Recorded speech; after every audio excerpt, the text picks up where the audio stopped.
Power, come and open up your eyes. Power, we stand and fight together. Power when we organize. Power, we stand and fight together. There's power when we organize.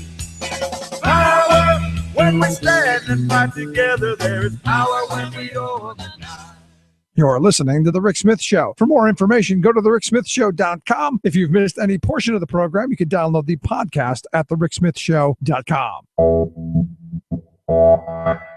You're listening to WIN, Workers Independent News, a production of Diversified Media Enterprises. I'm Doug Cunningham. Flight attendants picketed Tuesday in several U.S. cities in a Bridge the Gap campaign to equalize wages and benefits between mainline and regional flights. AFA-CWA President Sarah Nelson. In every single case across the board, flight attendants working at these regional airlines are paid on average 45% less than the flight attendants at the mainline carriers, while providing 45% of the lift of aircraft that's feeding those mainline flights. Many times they're flying on the exact same route as mainline carriers. Nelson says workers in other industries also face company creation of second-class tiers of workers with one goal: to undermine wages and benefits. And she says the AFA-CWA Bridge the Gap campaign is in solidarity with other efforts to raise worker wages. Bridge the Gap relates directly to the Fight for 15. It relates directly to what's happening in this country, that there is an awakening, that we should have equal pay for equal work, that we should be recognized for the work that we do, respected for the work that we do, and be compensated for that. So we're out there to bridge the gap for flight attendants, but we're also out there spreading the message that we need to bridge the gap in this country between those who have and those who have not. The main thing that GE appears to be indicating is they want more out of us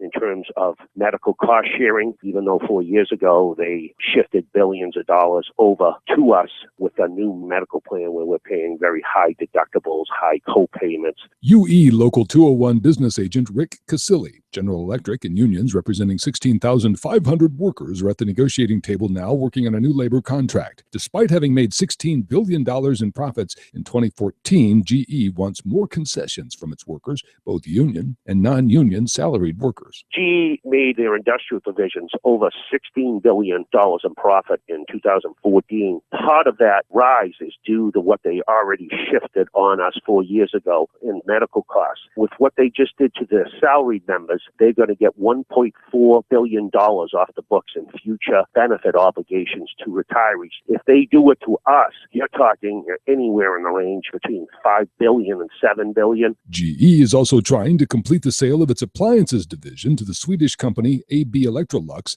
in a $3.3 billion deal, raising other important issues at the labor bargaining table. The White House and GOP House Speaker Boehner backed off efforts to have a revote that would send the TPP fast-track bill to Obama's desk. Boehner instead imposed a rule allowing him to call a revote on the issue at any time by July 30th. They don't have the votes because a labor-led coalition against TPP Fast Track has so far stopped it in its tracks. WIN is made possible in part through underwriting support from the United Auto Workers Union and from the International Association of Machinists. You've been listening to WIN, Workers Independent News. For more information, visit laborradio.org. It's time for the Rick Smith Show. I want you to get up now. I want all of you to get up out of your chairs. I want you to get up right now and go to the window, open it, and stick your head out and yell, "I'm as mad as hell, and I'm not going to take this anymore!" I don't want to abolish government. I simply want to reduce it to the size where I could drag it into the bathroom and drown in the bathtub. You bet I cut the taxes at the top. How dare you? How dare you? Go ahead. Make my day. The Rick Smith Show starts now.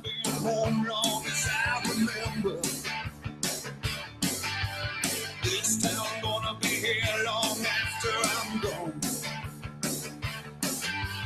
East side, west side, people don't surrender. They've been down, but they still rock on. Oh, and this time is my time. All right, love or hate, it don't matter. I'm gonna stand and fight. This time is my time. She got her ups and downs, but love or hate, it don't matter. And welcome, brothers, sisters, working class heroes. This is the Rick Smith Show. Thanks for being here today on the big program. Lots of things to get to. Lots to talk about. Education. Oh, you remember during the Corbett years, everybody screaming about, we need teacher evaluations because those teachers are horrible. They're terrible, terrible human beings. Those teachers, nasty, lazy, incompetent, not doing their job. Remember that? Remember all that rhetoric? And we had to have these evaluations, just had to have them. Because education, as we know it, the world would end if we didn't have these evaluations. And the teachers are horrible human beings. Remember that? And it's still going on, just not as much as it did during the 4 years that Governor Corbett sat in our governor's mansion. The numbers are out. And we're going to talk about that. And look, you know, the numbers are out and they're actually better than they've ever been, which is kind of funny because you got what you wanted because you knew we could attack those teachers. We go get them.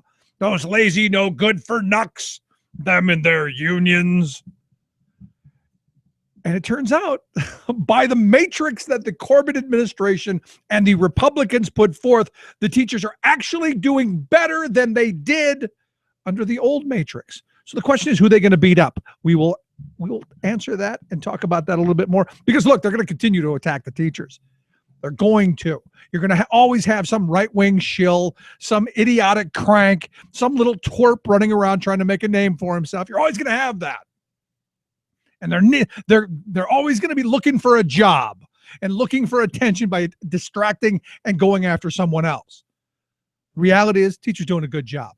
And we'll talk about that. Also, Bob Weiner is going to be here for a National Democratic Party strategist, also former Clinton White House spokesperson. Going to talk about the 2016 run and the Bush thing. I mean, I haven't seen enough, in my view, of what he did as governor, especially in the year of 2000, when I say the entire country went crazy thanks to a Supreme Court that overstepped its bounds. We will talk about that. Also, a little labor news later. And Jeb, exclamation point, wants to privatize Social Security or thinks that whoever the next president is going to have to privatize it because privatize is the only way we can completely destroy it, right? So we got all that to get to and much, much more. Love to hear your thoughts, your questions, your comments. 1-888-520-RICK, 1-888-520-7425. Check out the website, thericksmithshow.com. So my outrage of the day, one of the things that just drives me insane is I had this conversation this morning about businesses are just overtaxed. Don't you know it, Rick? We're taxed enough already.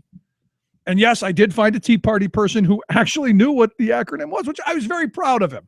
Patted him on the head and said, "Oh, very nice for you. Congratulations." But he went on this rant about corporations they pay all these taxes and it's onerous and it's killing business. And, they would offer that money to employees if they had it. Which you go, really? Do you, and it was one of those moments where I go, do you really believe that? Or is that what you've been told to believe? Because you can't show me that in practice. So it's one of those mythical things, with the welfare queen and the guy who lost his family farm from the estate tax. And it's kind of in that world. So I see this story today about a study that was just put out by the good folks over at Americans for Tax Fairness. And what they found out is that Walmart has about $76 billion in assets that they have parked overseas in tax havens around the world. So they've got this $76 billion and about $3.5 billion of it should have gone to the taxpayers, to fund the subsidies for their employees. Just kind of a thought. So $3.5 billion didn't come into the coffers last year because of this hoarding offshore. And what's interesting to me, and look, we've talked about these kind of stories ad nauseum. That, these companies, they park all these profits overseas. And in fact, Bloomberg reported that Walmart has created more than 78 offshore subsidiaries of their company since 2009. that evidently haven't been disclosed to their securities filings here in the U.S. So this is one of those things you go, oh, wow, game in the system much? A little bit, yes. According to the study by the good folks for Americans for Tax Fairness, 90% of the money that they have parked offshore, that they have stashed away offshore in two places. Most of it, 90%, two places, Luxembourg and the Netherlands. And what I find interesting is you look for a Walmart in Luxembourg. None. No stores in Luxembourg, yet they reported a profit of $1.3 billion in that country between 2010 and 2013. And take a wild guess at what the tax rate they paid in Luxembourg is. Less than 1%. And you go, this is where the right wing's right. People are going to go and park their money where they're going to get the lowest tax rate. And I agree, that's right. That's what they're going to do. You're absolutely right, which is why we should have laws that say we're not going to let you. And we could do that, but we're not going to, because the corporate lobbyists are that strong. And of course, you'll get some talking head and some shill out there going, well, it'd be better if they could bring that money back. They could. And they could invest in their workers, and they could build more stores, and they could do more of what the free market is supposed to be doing, not cheating the tax code. Now, what I liked one of the statements by a Harvard law professor, a guy named Stephen Shea. He evidently told Bloomberg News that the report that the good folks there at Americans for Tax Fairness put out is continuing evidence that everybody has been engaging in what he called cross-border tax avoidance, where we're basically hiding money somewhere else so we don't have to pay it here. And what happens when you come back to here? What happens here at home? Well, we get less money to spend on education. We get less money to spend on infrastructure. We get less money to airports, whatever. There's less revenue coming in. You go back to the Eisenhower years, the good socialist era of Dwight David Eisenhower, where you had a high corporate tax rate and a much higher personal income tax rate, top marginal rate being 92%.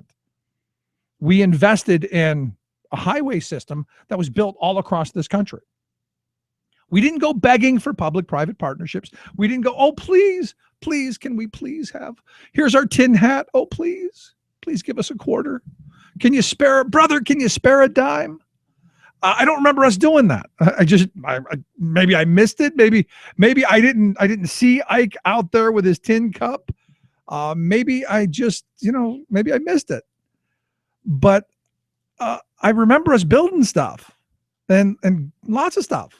I remember reading about all these highways. In fact, I drive on them, and it's weird because they really haven't been upgraded much since then. So I look at this story and I compare it with this conversation that I had that just makes me want to rip my hair out. That we as a society have allowed ourselves to be conned into this thinking that, well, things would be much better if we just gave all the money to the wealthy and please take our money, because they're the only ones who can do things. I mean, it's ludicrous that we've bought into this. But I guess, and this is where I give people kind of a pass. If all you're inundated with, all that you hear is a bunch of right-wing mouthpieces, a bunch of corporatists spewing their garble, a bunch of paid shills out there doing the bidding of the wealth class, that's what you're going to get. And that's the kind of language we're going to have incorporated into our daily conversations, which, I looked at this guy who, is, just like me. I mean, we're in the same world, with just very different views on how we got there. And it's interesting to me. It's scary to me. And the hope is at some point that we wake up from this daze, that somehow trickle-down Reaganomics is going to work, that if we just did it enough, it would work, that free trade is going to be the panacea, it's utopia once we open up the borders to goods and services, but not people, and that's going to be utopia. Very, very strange to me. which is why we do this program every day and why this kind of stuff just enrages me. Anyway, got to take a quick break. When we come back, we're going to talk about those nasty, dirty teachers. You know, the ones who are doing better than they've ever done in the classroom. Yeah. Oh, that lazy thing really worked, didn't it? Right back. Millions in this country don't have a dime to spare. Corporations get billions of welfare. Well, millions in this country don't have a dime to spare. Corporations get billions of welfare. Well, millions in this country don't have a dime to spare. Millions in this country don't have a dime to spare. Multi-billions in this country get not a dime to spare. Saving work in America, one show at a time. The Rick Smith Show. I'm Rick Smith, and this is Labor History in 2.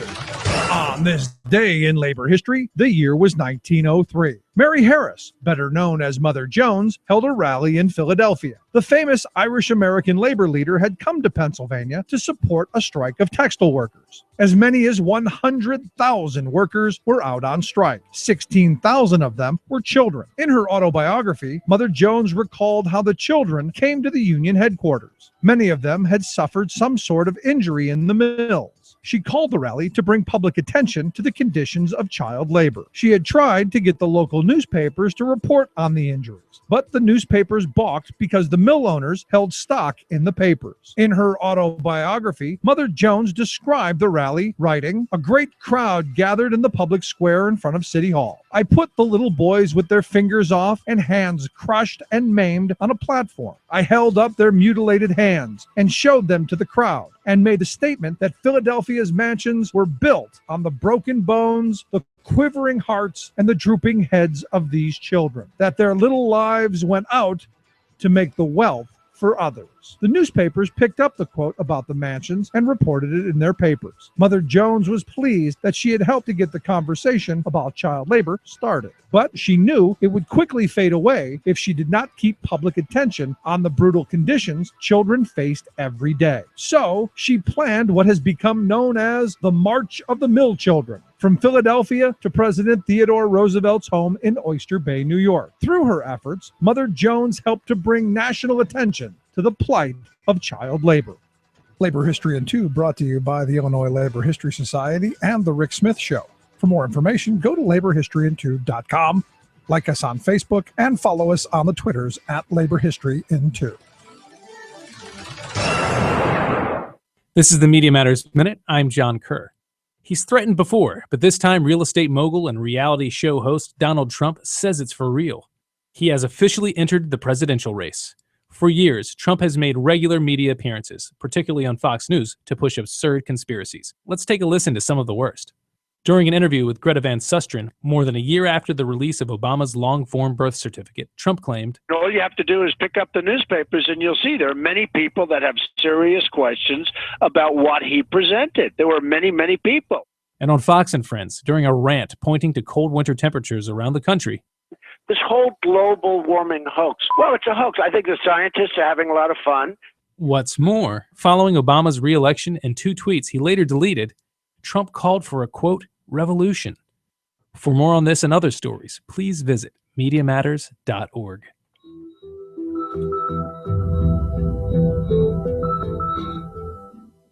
Chances are, when you took a shower this morning, an AFSCME member made sure that water was clean. When you drove to work, an AFSCME member maintained the road. When you rode an elevator, an AFSCME member inspected it. I'm David Philman, Executive Director of AFSCME Council 13, the American Federation of State, County, and Municipal Employees.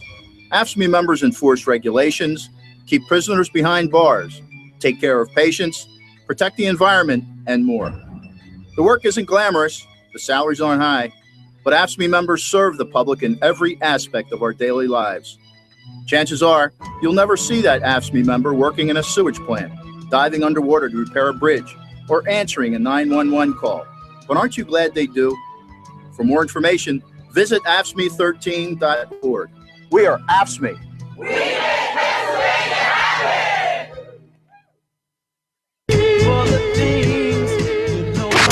Standing tall against a multinational corporate agenda. The Rick Smith Show. all the things you want are real. You have you to complete, and there is no deal.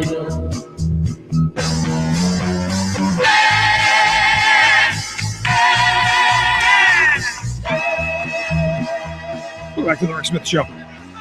Check out the website, thericksmithshow.com. So you may remember back during the Corbett years, and I'm really trying to forget that period in the Commonwealth's history, really trying to put all of that negativity and all that that nastiness behind us. All of the 41,000 people kicked off of adult basic, all the kids kicked off the CHIP program, all of the needy people in the Commonwealth eliminated from the general assistance, all of that nastiness. I'm trying to forget.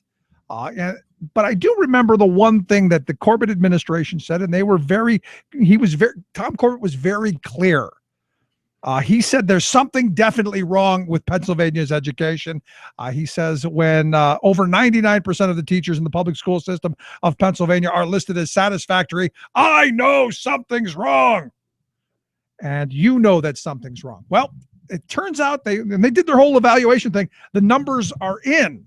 And here to talk a little bit about the numbers of the evaluations of our teachers here in Pennsylvania, I've asked our good friend, attorney Irwin Aronson, to come talk with us. Irwin, thanks for taking time for us. Good to be here. Must be Wednesday. It must be. So, I mean, I look at this, and Tom Corbett said, if these are the numbers, something's wrong. Well, Tom Corbett decided that all of the problems of our children having access to a quality education in this state, in our public schools, in our taxpayer-funded public schools, devolved around one and only one issue, and that was professional educators, our teachers, being bums. I'm paraphrasing now, but Tom Corbett made it pretty clear that all teachers were bums, and the only thing worse than the teachers themselves were the organizations they democratically selected to represent them, the various affiliates of the American Federation of Teachers and the Pennsylvania State Education Association. And he harangued, harassed, demeaned, belittled, denigrated our professional educators, our dedicated school teachers, literally every single day of his administration. Tried to divert funds away from our public schools because he wanted the teachers to not get paid. Succeeded in diverting funds away from the entire education budget to the tune of $1 billion a year each and every year he was in office, that resulted in excess of 29,000 school employees, public school employees, being laid off in Pennsylvania during the Corbett era. And just yesterday, the evaluations finally were actually done. The evaluations that were done in the Corbett administration's model and system for teacher evaluation. And guess what? More than 98% of all public school teachers in Pennsylvania, based on that skewed Corbett system, that teacher busting system, more than 98% of all the public school teachers in our state were rated satisfactory or better. Imagine that. So and as I understand, that's the best that it's been in 5 years. So using an evaluation system that they really thought was going to tear teachers down, it actually showed how well they're doing. Which not only shows how well they're doing, it shows how competent they are. It shows how professional they are. It shows how dedicated they are. It shows how focused they are on the task of educating our children, the single most important thing we could possibly do. So the question gets to be for Corbett and all of his disciples, who you going to blame now, boys and girls? That's an excellent question. We use your system, and this is the result in your system. So who you got to blame now? And what's amazing about this to me, Irwin, is you look at the fact that some 27,000 positions in education were eliminated because of the Corbett budgets and because of his policies. You saw class sizes increase in almost 2/3 of the schools in this Commonwealth. You saw numerous districts eliminating programs and doing all of this stuff, and they still rose to the top.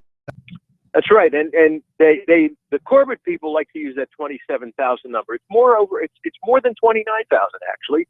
And we need to remember as well that virtually every school district in the state, every one of the 500 school districts in the state, have been compelled to increase the taxes they levy on our citizens to try to just hold their own at a time when we're dealing with this reality of the Corbett slashes and the Corbett assault on public school teachers simultaneously every day for the 4 years of Corbett world. So let's move this forward now, because I like to, I'm trying to cleanse myself of that time period, get rid of the Corbett stuff. How do we move this forward and make that better? I mean, 98.2% is great. We can do a little bit better maybe, right? Well, you know, if we would, for starters, begin to restore the money that the Corbett crowd stole from public education and reallocated to their buddies in the form of huge corporate tax cuts, that would be an extraordinary start. Imagine what our exceptionally high-performing teachers would demonstrate if their classrooms were actually funded. Imagine if they had the tools and the technology and the structure and the facilities to do what they're trained to do and what they're obviously capable of doing and doing very well. Imagine that. And then imagine if we took the next step and actually started to refurbish our schools that have been just hollowed out over the last 4 years in so many ways. Hold on. The schools look fine from the Scott Wagner chopper. Everything looks great up there. Well, unfortunately, our children don't go to school in a helicopter. Our children go to school in real classrooms, in real communities, in real buildings, in real school districts that have been hollowed out, and not in only affluent school districts that Scott Wagner chooses to fly over, and not in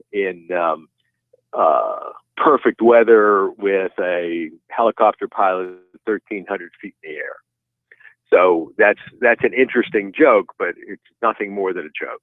And so let me ask you this, because now, as I think you've asked the right question, who do we now blame for the problems that we're having in the Commonwealth? If it's not the teachers, if it's not these greedy teachers and their greedy unions and their pensions, then it's got to be the funding. It's got to be what's happened during the last 4 years, and what Tom Wolf is trying to do. Is that going to help us get back on the right track? What Tom Wolf is trying to do is certainly a very important step, and it's a beginning. We need to have a meaningful funding formula. We need to deal with the constitutional requirement in our state constitution that demands that the Commonwealth, the state of Pennsylvania, provide for an efficient system of public education, not merely the school districts, and not shifting that burden. We need to do so much and so many of all of those kinds of things in order to get back to where we were supposed to be and where we are supposed to be. What the framers decided and determined was an essential function of government. And then we need to deal with this other piece that we've talked about so many times on this show, this diversion, this unfunded mandate, diverting public school funds in our school districts to these privateer operated charter schools that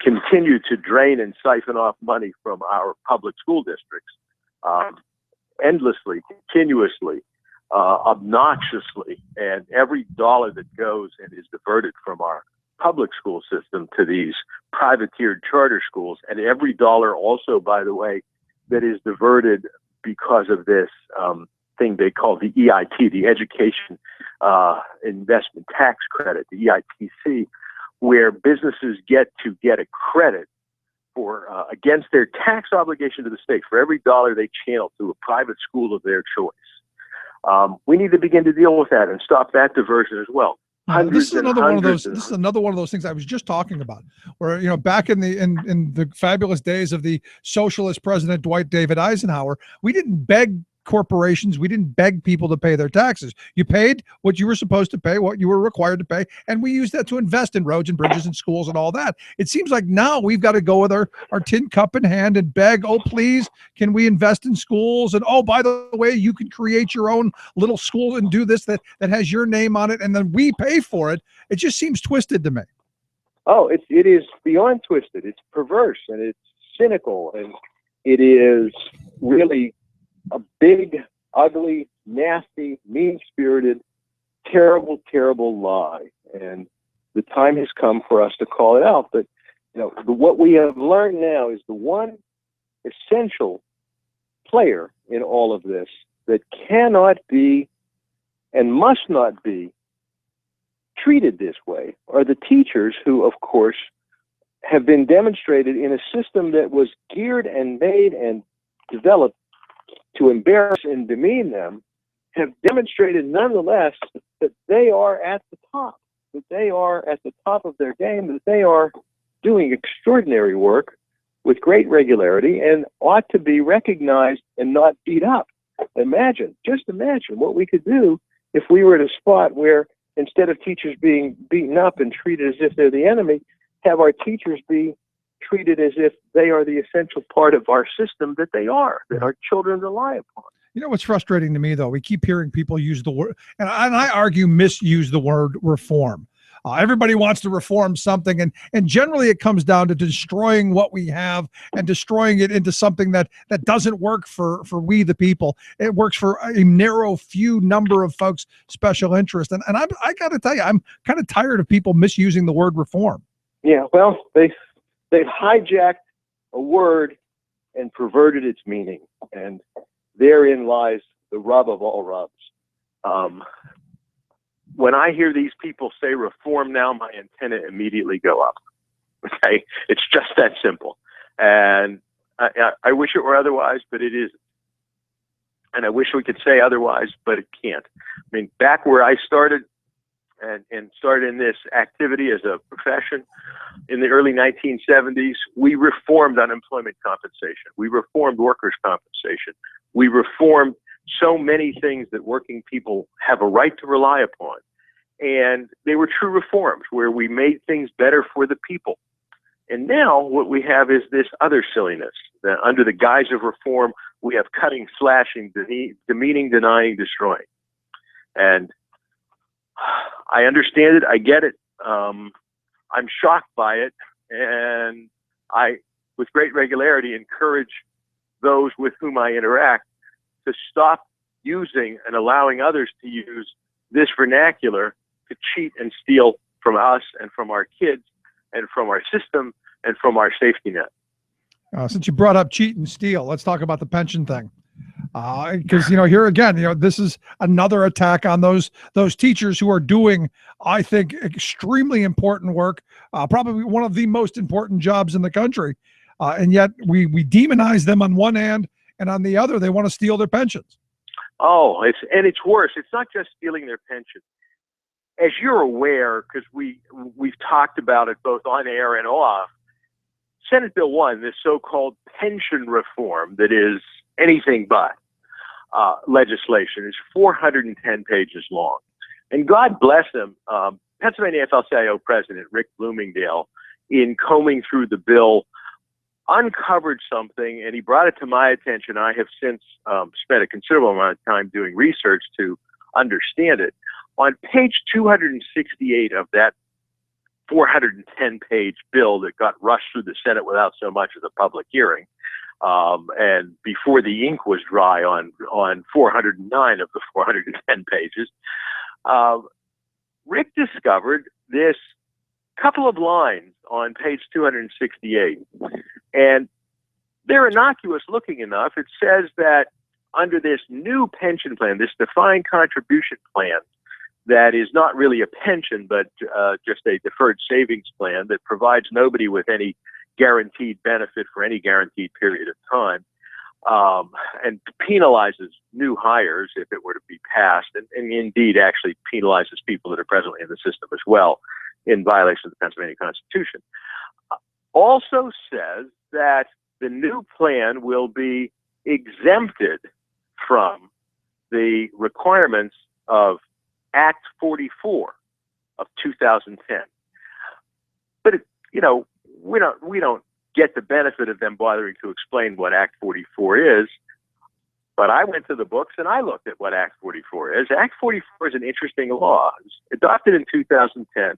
And what it does is it prohibits, as a matter of law, the Pennsylvania school employees retirement system, the state employees retirement system, the Pennsylvania municipal employees retirement system, and the Pennsylvania Treasury from investing any of their funds in terrorist states like Iran and Sudan. The theory, of course, appropriately being that we should not be financing terror or financing companies that do business with terrorist states. That makes perfect sense to me. You shouldn't be using the pension funds to prop up dictators and promote terrorism. Makes sense. And isn't there federally something that makes that illegal as well? There is federal law that prohibits those kinds of investments with federal funds. But this is not federal funds, so you need a special state law. We adopted it. The framers of Senate Bill 1 specifically went out of their way, and it's right there on page 268, to exempt this new pension plan, this new retirement system, this new defined contribution we guarantee nothing to nobody plan, to be exempt from the coverage of Act 44. Act 44 will not apply. Go ahead, invest in Iran, invest in a terrorist state, invest in companies that provide nuclear arsenal capability to Iran. Invest, invest, invest. Shake the foundation of the free world.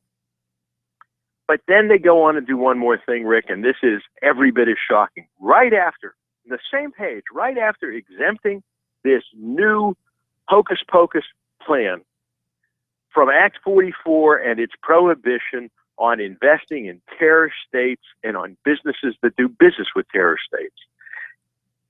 In the very next provision, it says that the pension board that will administer this plan, and therefore all of the vendors and investment managers, etc., who run the money, are exempt from any liability for any missteps or misadventures they take with this bundle of retirement funds that is supposed to be earmarked for our dedicated public employees. So let me get this straight now, because now you've got my head full of all kinds of, oh my goodness, the sky will fall at some point. We're going to allow the Wall Street titans to go invest money in Iran. So who knows, maybe you'll see a ship with a nuclear bomb parked in New York Harbor.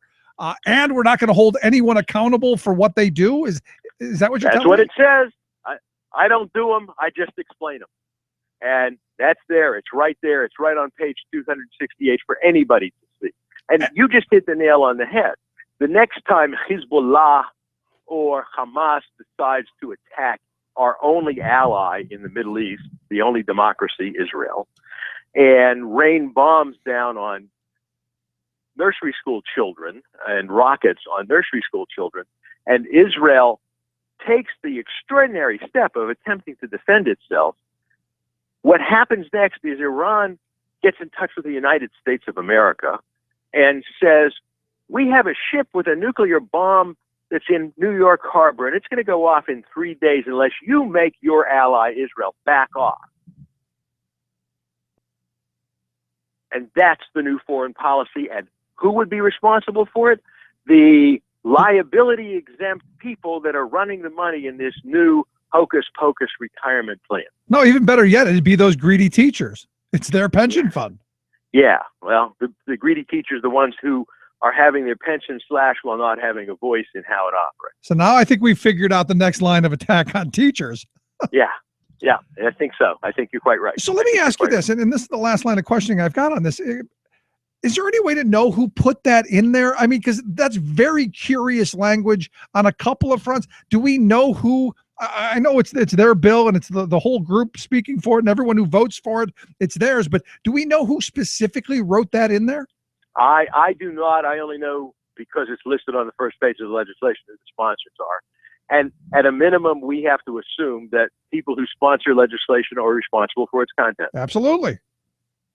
And should be held responsible and liable for what they vote for and ultimately. Well, before we even get to that point, they should be held responsible and accountable for what they're saying. I mean, what's the reason it's there? And the only way we get to that is with public hearings and the opportunity to explore and probe and understand. So the Senate, of course, adopted this legislation without so much as a minute's worth of public hearing. The House has had public hearings, and to his extraordinary credit, President Rick Bloomingdale's testimony before the House committee mentions this, focuses on this pair of provisions on page 268 of the bill that shock the conscience. Okay? I'm a patriot. These people claim to hold the ground of patriotism, who are the sponsors of this legislation. This is anti-American. This is anti-every U.S. ally. This is a fundamental compromise of an essential principle. What is the basis upon which we would not prohibit investment in companies that do business with terrorist states? What is the basis upon which we would exonerate those who make those decisions or delegate those decisions to others? Excellent points. This is outrage. This is an outrage. It absolutely is an outrage. It's something we're going to have to talk about again in the future, because this isn't going away, and nor should our outrage at this go away either. No, absolutely not. Absolutely not. We need to spread the word. Absolutely. People need to understand that's. I need to point this out. That's one pair of gems on one page of this legislation. Who wants to take the time to find out what's on the other 409 pages? Isn't that what our hearings are supposed to be about? Well, that's what our hearings would have been about had we had them. Yeah. So, frustrating, outraging, angering, but not surprising, I guess. Irwin, I appreciate you. And we live in interesting times. Exactly. We certainly do. I appreciate you taking time for us. Good to be here. Thank you. Thanks so much. Quick break. Right back after this. Stick around. You're listening to The Rick Smith Show. Where working people come to talk.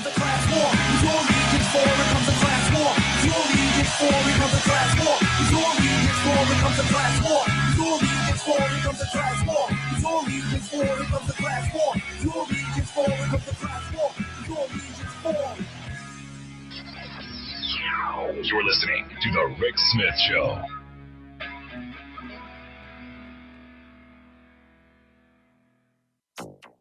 What the IRS, EPA, and the entire bureaucracy have done with overregulation, we can undo by act of Congress and order of the president. Jeb Bush finally jumps in. We will make America the clean energy superpower of the 21st century. Hillary Clinton pushes for clean energy. Plus, he is a gentleman, a holy man, a man with connections. The Pope's summer blockbuster coming this week to a planet near you. All of those blockbusters and more straight ahead. From BradBlog.com, I'm Brad Friedman. And I'm Desi Doyen. Stand by for 6 minutes of independent green news, politics, analysis, and snarky comment. And they'll say, I'm not a scientist. Well, then why don't they start listening to those who are? Yeah, she doesn't really do snarky all that well, does she? No. This is your Green News Report.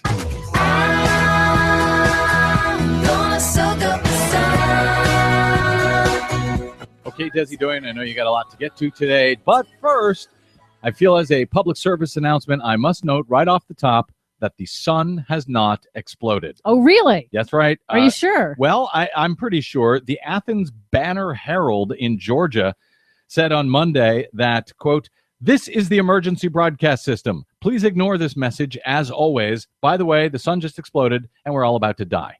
Okay. That was on their website. Apparently they say it was, quote, "an unauthorized updated news item.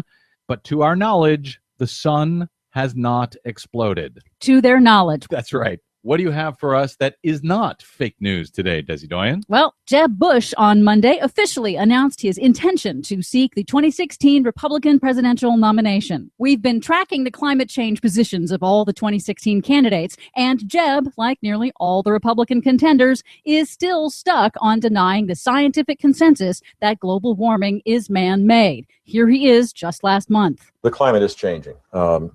I don't think the science is clear of what percentage is man-made and what percentage is natural. I just don't. It's convoluted. No, it's not really all that convoluted. And for the people to say the science is decided on this is just really arrogant, to be honest with you. And nobody knows more about arrogance than a member of the Bush family, just saying. Well, climate change didn't rate a mention in Jeb's big campaign announcement on Monday at Miami-Dade College, but he did promise to roll back Environmental Protection Agency standards and promised energy security. With North American resources and American ingenuity, we can finally achieve energy security for this nation. And with presidential leadership, we can make it happen within 5 years. Note he says North American resources, not American resources. He's talking about the tar sands up in Canada. He certainly is. Well, so I guess he's pushing for more foreign oil in our country. Thanks, Jeb. Meanwhile, in a rally on Saturday in New York City to formally launch her campaign for the Democratic presidential nomination, former Secretary of State Hillary Clinton mocked Republicans for denying climate science and instead pledged to make the U.S. a global superpower in clean energy. Developing renewable power, wind, solar, advanced biofuels, building cleaner power plants, smarter electric grids, greener buildings, using additional fees and royalties from fossil fuel extraction to protect the environment and ease the transition for distressed communities to a more diverse and sustainable economic future. Wow, sounds like she knows what she's talking about. And unlike Jeb Bush, Hillary Clinton actually mentions climate change. This will create millions of jobs and countless new businesses and enable America to lead the global fight against climate change.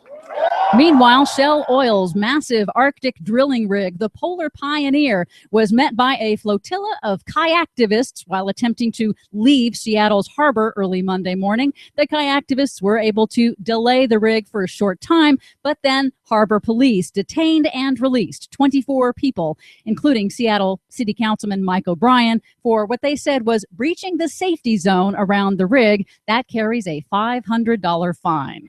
Finally, anticipation is running high for an encyclical on the environment and climate change from Pope Francis. An encyclical is a teaching letter that's used to instruct bishops and Catholics all around the world. And now a parody movie trailer created by a Brazilian environmental group has Pope Francis literally kicking butt. Unstoppable. Forgive me, Father. Nature never forgives. If you slap it, it will always slap you back. He is an easy man to follow and a hard man to silence. But in this epic battle against climate crisis, we can't let him fight alone. Check out the full clip at our site, bradblog.com. It's very funny. Yes. I'm Brad Friedman. And I'm Desi Doyen. And this has been your Green News Report. Pope Francis in the encyclical. To change everything, we need everyone. Coming to Earth this June. Right now, we are hard at work to bring a major natural gas processing plant to southwestern Pennsylvania. The best argument we can make to the company behind the project is Pennsylvania's embrace of free markets.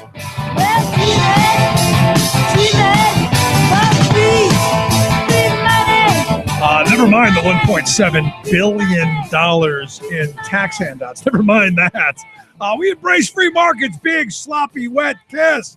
Of course, with a box of $1.7 billion in chocolates. Yeah, that's... I tell you, I don't miss the Corbett years. Thank goodness they're gone. And the reason I played the little clip there of him saying, they're going to bring jobs. I remember the quote-unquote more jobs governor, because that's what he was touting himself as. I'm Tom Corbett, the more jobs governor. Do you remember this, where he said he had created something like 220,000 jobs because of their we're not going to tax the drillers position? Do you remember that? Because we didn't want to fund, oversight. We didn't want money to fund roads and bridges and schools and just all kinds of things that we need. We didn't bother to ask them for really anything other than a mere pittance in this impact fee or whatever it was that they were paying. You've got him saying, well, we're not doing it. And the rationale is because we're going to create hundreds of thousands of jobs, 220,000 jobs. And I remember looking at, and we talked about this right when that report came out, that they had claimed 220,000 jobs. And I remember asking myself what a long haul truck driver in Philadelphia had to do with the Marcellus Shale. I'm just curious how someone in Philadelphia working at the sewer department, for instance, how that job is tied into the drilling. How do you get this connection?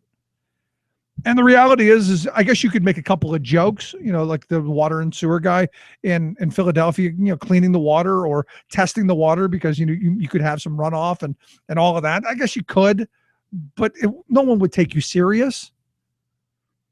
So I look at this report that NPR just put out, and they look at this 220,000 or 200,000, 220,000 jobs that Corbett claims that were created by the drilling.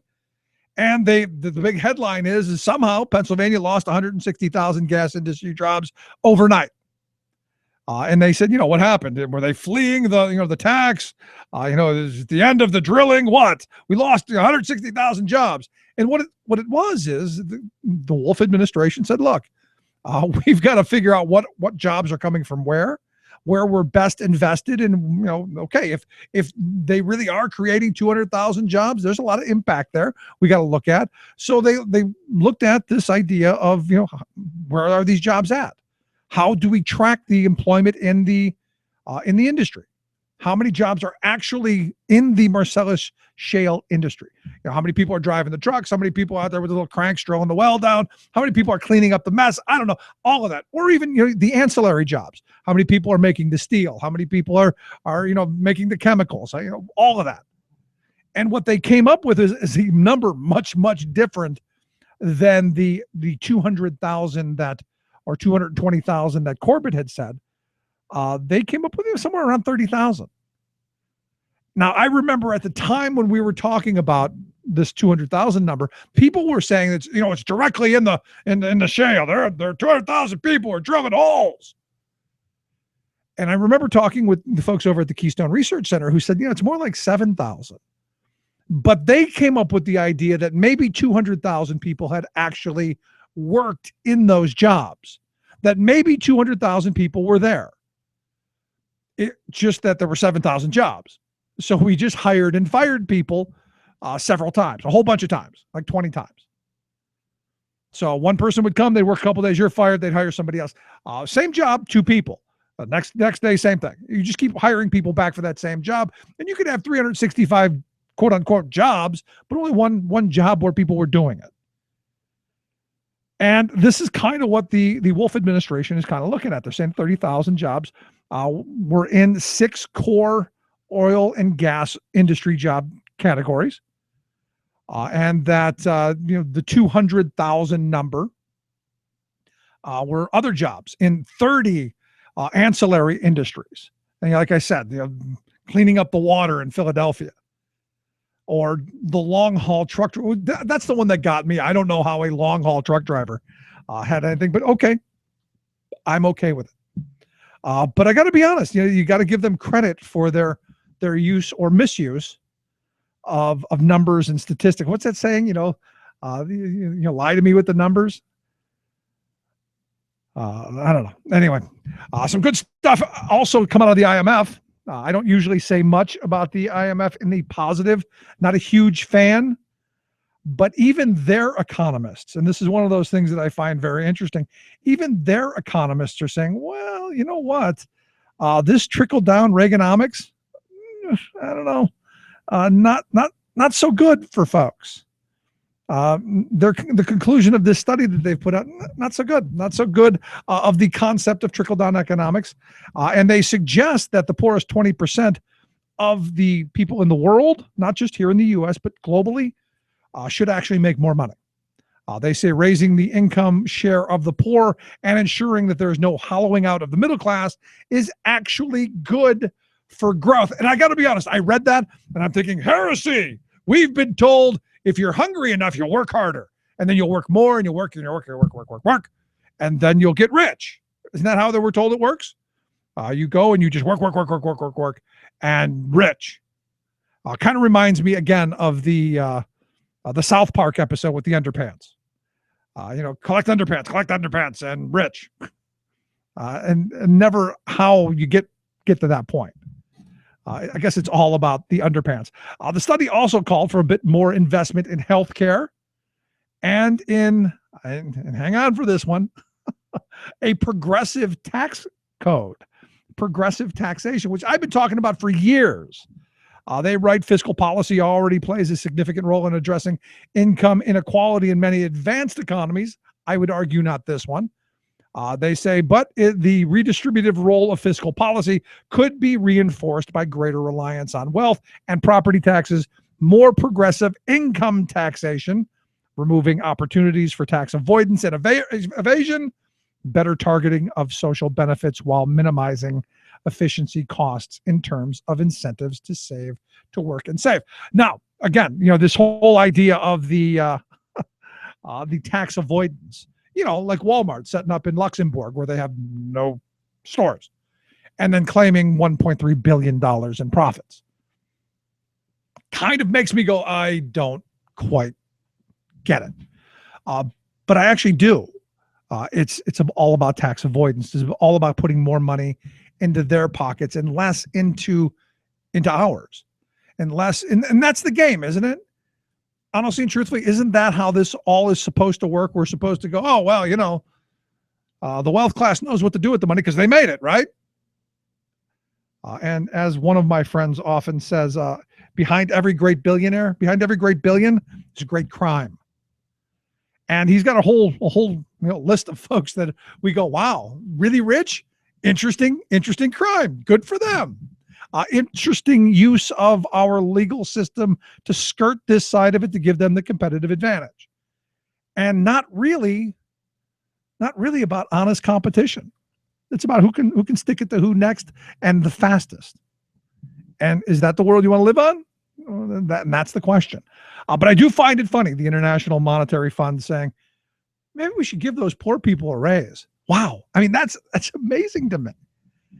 Now, I agree. And I've been saying this for a while, that we need to have people who work for a living being able to afford to actually live and maybe have some disposable income, all that stuff, which is why I find it interesting. And thank goodness for California, because this may be the precedent that sweeps across the country. Their labor commission ruled that the Uber drivers that are classified as independent contractors, no more Uber independent contractors in California. They must be classified as employees. Now, what does that mean? As we've said before, it means the company's going to have to pay Social Security tax.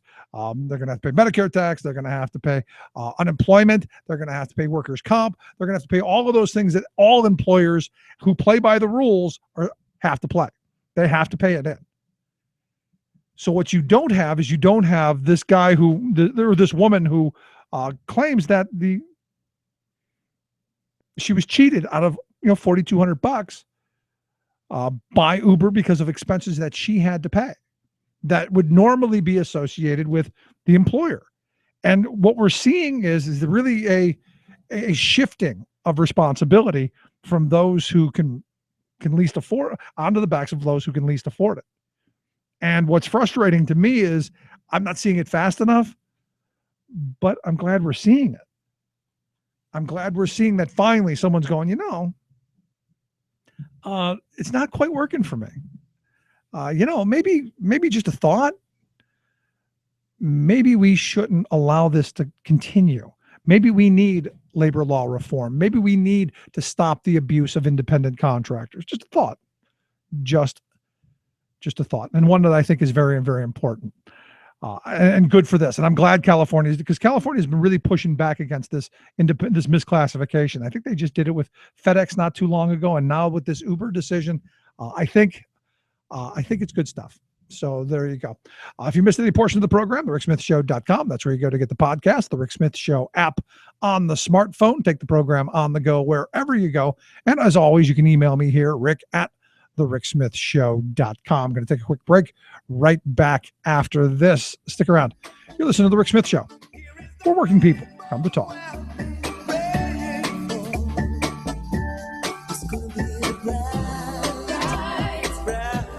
Sunshiny day.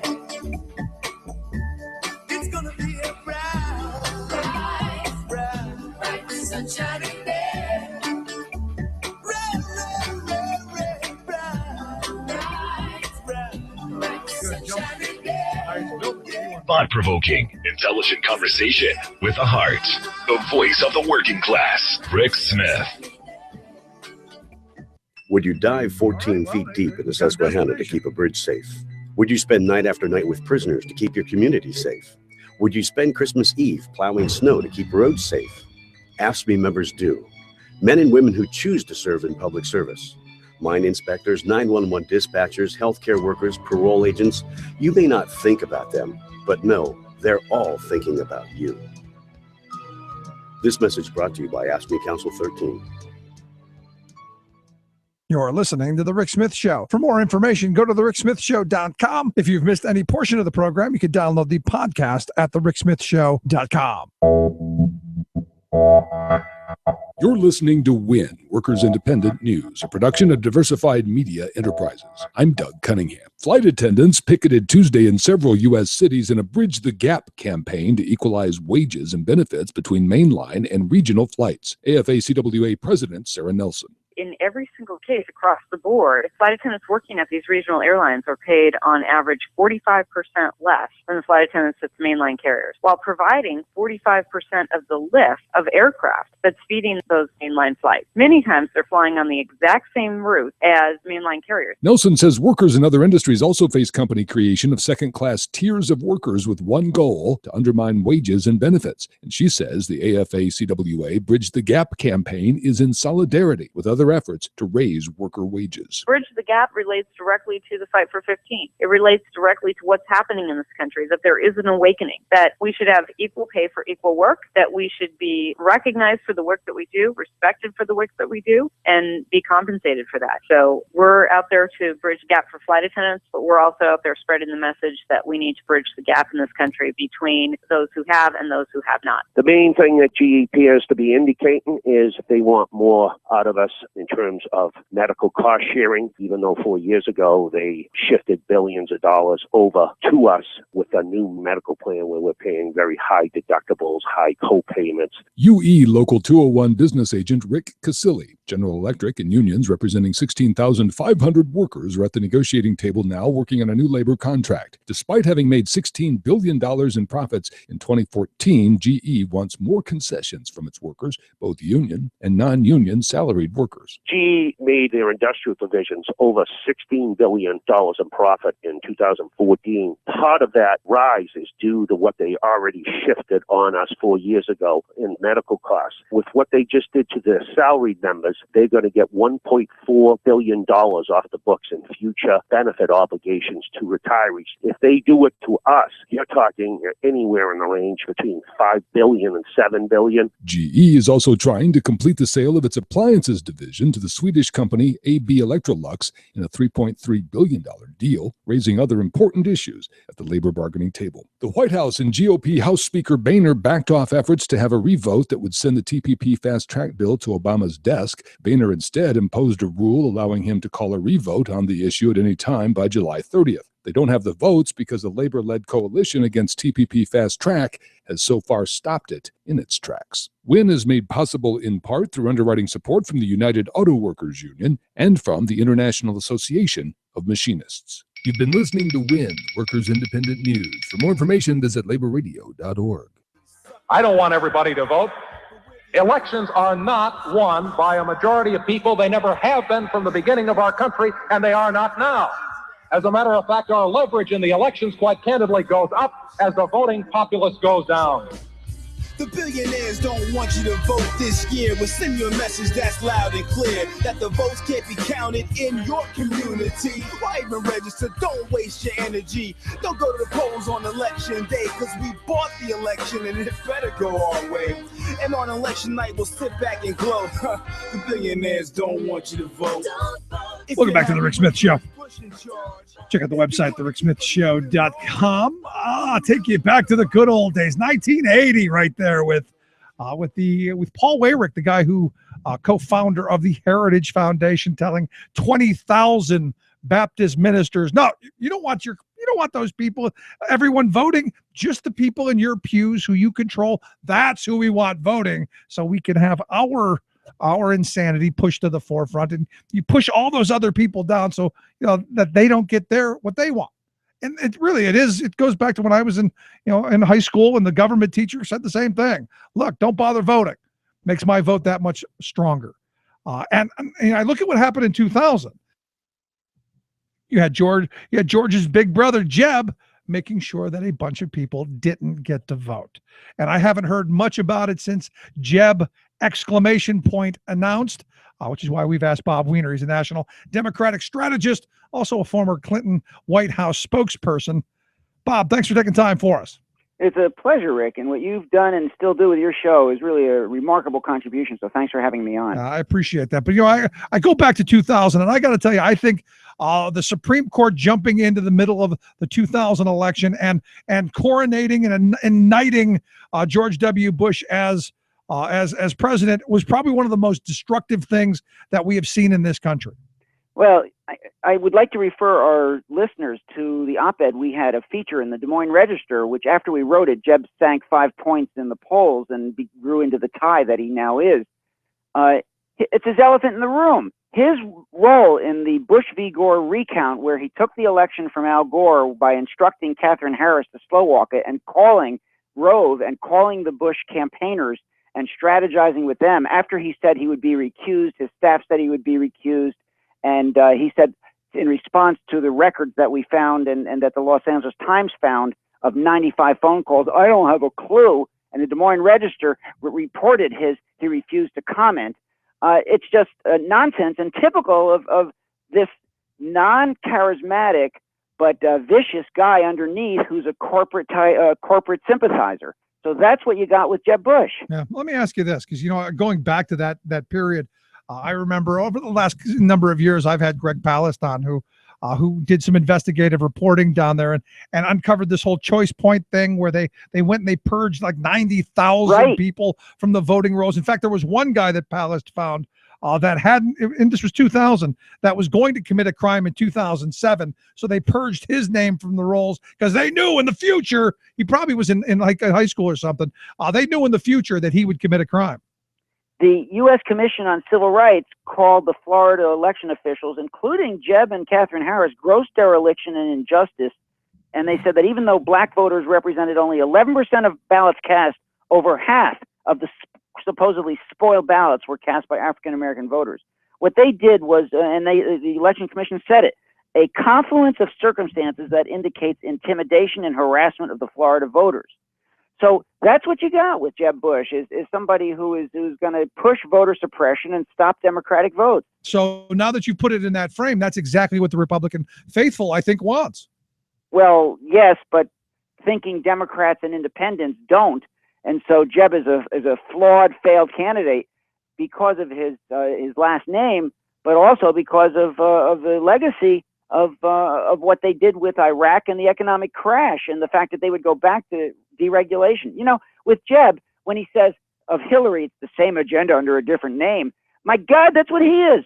And if you're talking about the same agenda of what got us 23 million new jobs and peace and the debt reduced for the last 3 years, balanced budget, that's pretty darn good. And so I'm not quite sure it's such a bad thing to go back to the same agenda on our side, but the agenda on their side means tax cuts, and tax cuts for the rich and deregulation. And I've done a piece in the Miami Herald on this, on the failure of trickle-down economics, which shows that if you give tax breaks for the rich, it's 1/5 of the bang for the buck that you get out of direct jobs programs, which they refuse to enact any infrastructure jobs programs because it would be a success for Obama. 1/5 as successful as direct jobs programs, which every administration has done regardless of party, except for this current Congress, which blocks it. So that's what you got with this guy. It's a failed policy. It's taken us back to failure, and it's taking you to the continuation of what both Bernie and now Hillary Clinton are talking about, of increasing income disparity and taking the United States from being its leadership position in the world. And to highlight the point of, if you think Jeb ! Which I got to tell you, I love the Jeb ! because I got to think that he thinks we're just dumb and we're not going to realize that his last name is Bush. When he used that when he ran for governor and lost. So I can't figure out why he did a repeat of that one, which is just going to put in that extra line that everybody writes about last used when he lost for governor. But I mean, the thought is, I got to think this was played into it. You don't want anyone to bring in the Bush name, but I find it interesting that when he was asked, who his foreign advisor was, he said his brother. Right. Which, if that doesn't tell you we're going right back to the same ideology, the same failed policies, and the same neocon supporters, I don't know what will. And don't forget, he made Catherine Harris, who was in charge of the slow walk, the campaign chair for his brother. And I just want to keep reminding people, and we're going to push that out in the debates, because if he wants to keep saying, I don't have a clue about the fact that he made 95 phone calls, including to Karl Rove, that's just BS. Exactly. And that's something I think that has to be continually brought up. And I haven't seen it much, and other than a couple of places that I haven't seen it in the mainstream media. Well, the Des Moines Register is pretty mainstream, and it had a huge impact in the Iowa polling and dropping Bush down. And we also had it, I got to tell you, it was on 20 million viewers on 117 major media websites when we put that out there and wrote the piece in the Des Moines Register. But you're right. It hasn't been picked up. I tried my hardest yesterday to get Rachel, and Stu Duquette, the former producer of Washington Week in Review, said this is a natural for Rachel to pick up on Jeb's hypocrisy and lying about his role in Bush v. Gore and to bring it up now. So we're trying our hardest to bring it up in major media, TV, and get it. And we're also going to push it. And if your listeners can also push anybody they know who turns out to be a debate panelist, to get them to ask about Jeb's role in Bush v. Gore and why is he saying, I don't have a clue, and refusing to comment. Do you really think that they're going to allow that kind of a question? Why would they not? It's a legitimate one. That's the problem, Bob. If they're going to ask Hillary about Benghazi, which has nothing to do with her, it was some nut who threw bombs into a building and did use the excuse of the movie that they didn't like to rabble-rouse the crowd, and then made it a terrorist attack out of that, as the New York Times said, and there's nothing more to it than that. And blame her for that, and by the way, not blame Reagan for the hundreds dead in Lebanon, and not blame Bush for the thousands dead in 9/11, but they're going to blame Hillary for the 4 dead in some terrorist nut attack in Benghazi. So I mean, why would you not go back after Jeb's record? Well, let's talk about Hillary for a second, since you brought her up. I mean, I saw her speech on Saturday. Yeah, it was good. It was. But she still is stilted. She's got to speak quicker. She's got to sound more conversational. When she got into the news conference, which I thought was very clever, 2 days later, sort of deflating Jeb's announcement by she's being countered to it, I thought that was pretty good. She was good in the news conference. She's got to be a little more spontaneous like she was there. Yeah, I agree with you. But, I listened to the speech and I read through it again. It appears to me that Bernie Sanders and Elizabeth Warren, I think, pushing her in a direction that I would like to see, talking about raising the minimum wage, talking about universal pre-K, paid family medical leave, a lot of the very progressive policies that I think would help the working class of this country. Totally agree. I think Bernie and Elizabeth Warren have made her a better candidate. And I think, by the way, she has had some great policies, and she's evolved on marriage equality. She's come out for universal voter registration and slammed the Republicans by name and specifically in terms of their voter suppression efforts across the country.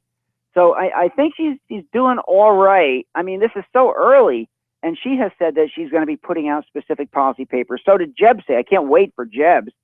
This repeal and replace on Obamacare, they have yet to come up with the replace because they can't figure out how to fund it any better than Obama did, and they'll cover 1/3 as many people when they come out with a lesser plan. And that's okay. There is no replace. That's the Republican plan. Replace it with a bumper sticker that says "Pay or Die." That's their plan. There you go. It doesn't get any simpler than that. That's what they're advocating for. You have the money. You have the money to afford it, or you don't. If you don't, well, shame on you. And by the way, Rick, you brought up Hillary. The one thing I want to bring up this Clinton Foundation thing too, because Clinton money in the foundation. It is such a ludicrous argument from the people that brought you Citizens United, and are taking the unlimited billions from the Koch brothers to help the oil companies and the pharmaceuticals and the casino interests, taking that unlimited money and getting a 5-4 decision by Republican appointees that make anonymous money legal in campaigns, and they take it. And then they want to blast the Clintons for taking money that goes to Haiti and AIDS and healthcare and fantastic causes around the world. Well, they're trying to deflect, Bob, and I understand that. But here's the thing. I mean, Hillary does have some negatives, and there are folks who would want to take her to task. I'm sure I've got one guy who says she's a war hawk, and someone who's going to, not be much different than George W. Bush. She has come around on that one when Carville said to my wife and me a year before she said it, that what she's got to say is if she knew then what she knew now, there wouldn't have been a vote and she would have voted against it. It took her too little, too late, and Obama was able to drive a truck through it. And I wrote Hillary a very detailed letter on that. And she's come around on that one, Rick, because she is saying that now, and she's much less of a war hawk than she used to be because of that. And the same on TPP. I think that Bernie and Warren have both pushed her on that one, and now she's come out and said she adopts the Pelosi position, which, let me by ask the you way, on the is other negative side on of this, the TPP. Because the argument against that would then be, I got to think aptly so, is a little too little, little too late. I mean, the TPP vote happened. She came out on the Sunday after. Now Well, we've it's evolved still on the very war much issue. an active issue right now. So she's a week after the first vote, but when Pelosi came out and Hillary now came out that way, she realizes that if she wants a Democratic constituency, she can't be for that. But the problem then becomes with some that it would be that once you're in the office, you kind of forget who your friends are. I mean, I look at President Obama, a lot of forgetting who your friends are. I sat 20 feet from the man. He said, "You can trust me. We're not going to pass free trade agreements." Can I remind you what that are Obama said horrible." about NAFTA when he was running for office? Exactly. He said the exact same words Hillary did. I have concerns. I have concerns about workers' conditions. I have concerns about the environment. We'll have to assess it when it's the final thing. And then he's big and strong and he comes out for trade agreements. And that's what a lot of voters, I gotta Bob, tell you, are upset Obama with. did the very same thing. That's the thing a lot of voters are concerned Of about, course, Bob. and they have a right to be. They're concerned that what's going to happen is you get all these promises, you hear it all, and then it evolves or changes. Obama said he was going to renegotiate NAFTA, and maybe this TPP is a renegotiation of NAFTA, only making it worse. In a way, that's why I'm glad Trump is so candid, so forceful about the crappy negotiating that Obama has done. Yep. And his points on both Mexico and and all that, and China.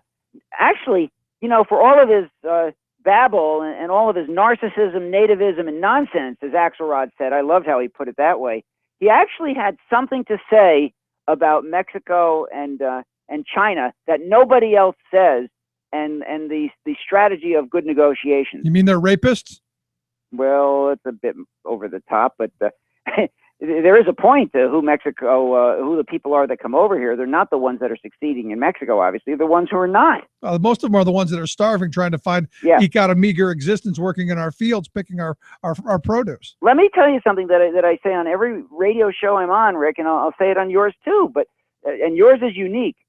But what I want to point out is that, there's been a negative flow, and USA Today pointed it out. There have been more people going back to Mexico than the ones coming over here because our job situation has not been fruitful. It's true. So immigrants go so if we want to say we need protection at the border, we actually already got it. There's less people coming than going. And so we've just got to work so hard to create the jobs. And the way to create jobs isn't tax breaks for the rich and trickle down. It's infrastructure programs. There you go. Absolutely right. Last question I've got for you.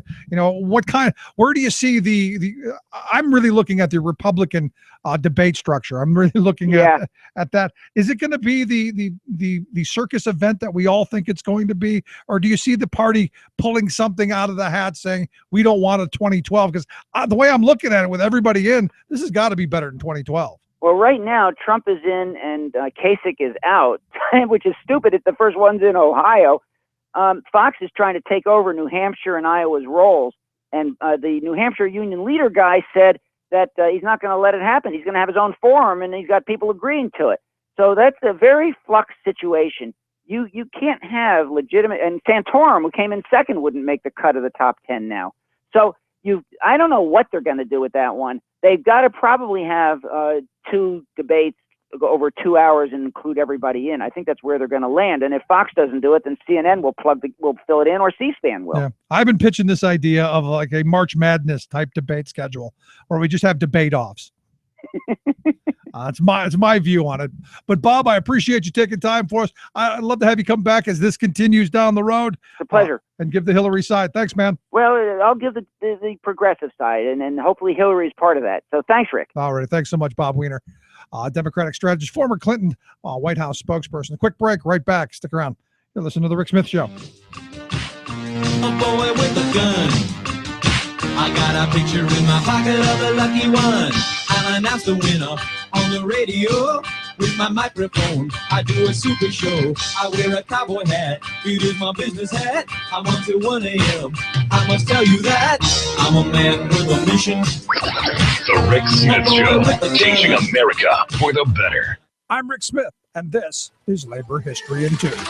On this day in labor history, the year was 1903. Mary Harris, better known as Mother Jones, held a rally in Philadelphia. The famous Irish-American labor leader had come to Pennsylvania to support a strike of textile workers. As many as 100,000 workers were out on strike. 16,000 of them were children. In her autobiography, Mother Jones recalled how the children came to the union headquarters. Many of them had suffered some sort of injury in the mills. She called the rally to bring public attention to the conditions of child labor. She had tried to get the local newspapers to report on the injuries, but the newspapers balked because the mill owners held stock in the papers. In her autobiography, Mother Jones described the rally, writing, "A great crowd gathered in the public square in front of City Hall. I put the little boys with their fingers off and hands crushed and maimed on a platform. I held up their mutilated hands and showed them to the crowd and made the statement that Philadelphia's mansions were built on the broken bones, the quivering hearts, and the drooping heads of these children, that their little lives went out to make the wealth for others."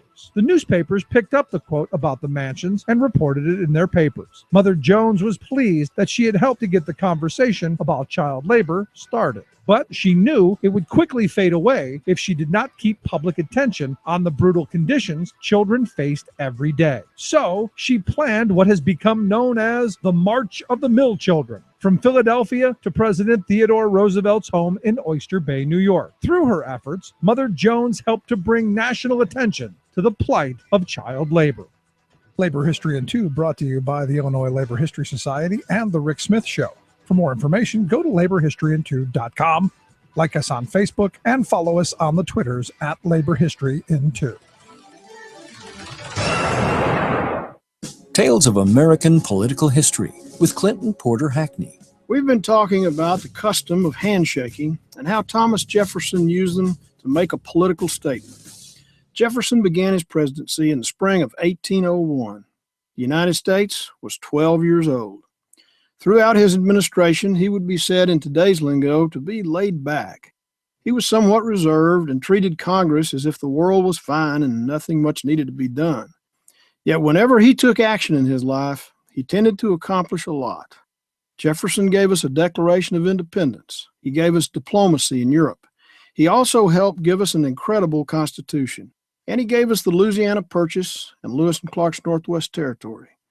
So join us again next time for the story of how Jefferson reminded the nation that he meant it when he put the phrase, "all men are created equal," into the Declaration of Independence. This is Clinton Porter Hackney at cphackney.com. Chances are, when you took a shower this morning, an AFSCME member made sure that water was clean. When you drove to work, an AFSCME member maintained the road. When you rode an elevator, an AFSCME member inspected it.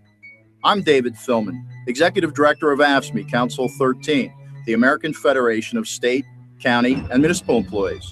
AFSCME members enforce regulations, keep prisoners behind bars, take care of patients, protect the environment, and more. The work isn't glamorous, the salaries aren't high, but AFSCME members serve the public in every aspect of our daily lives. Chances are, you'll never see that AFSCME member working in a sewage plant, diving underwater to repair a bridge, or answering a 911 call. But aren't you glad they do? For more information, visit AFSCME13.org. We are AFSCME. We make Pennsylvania happen!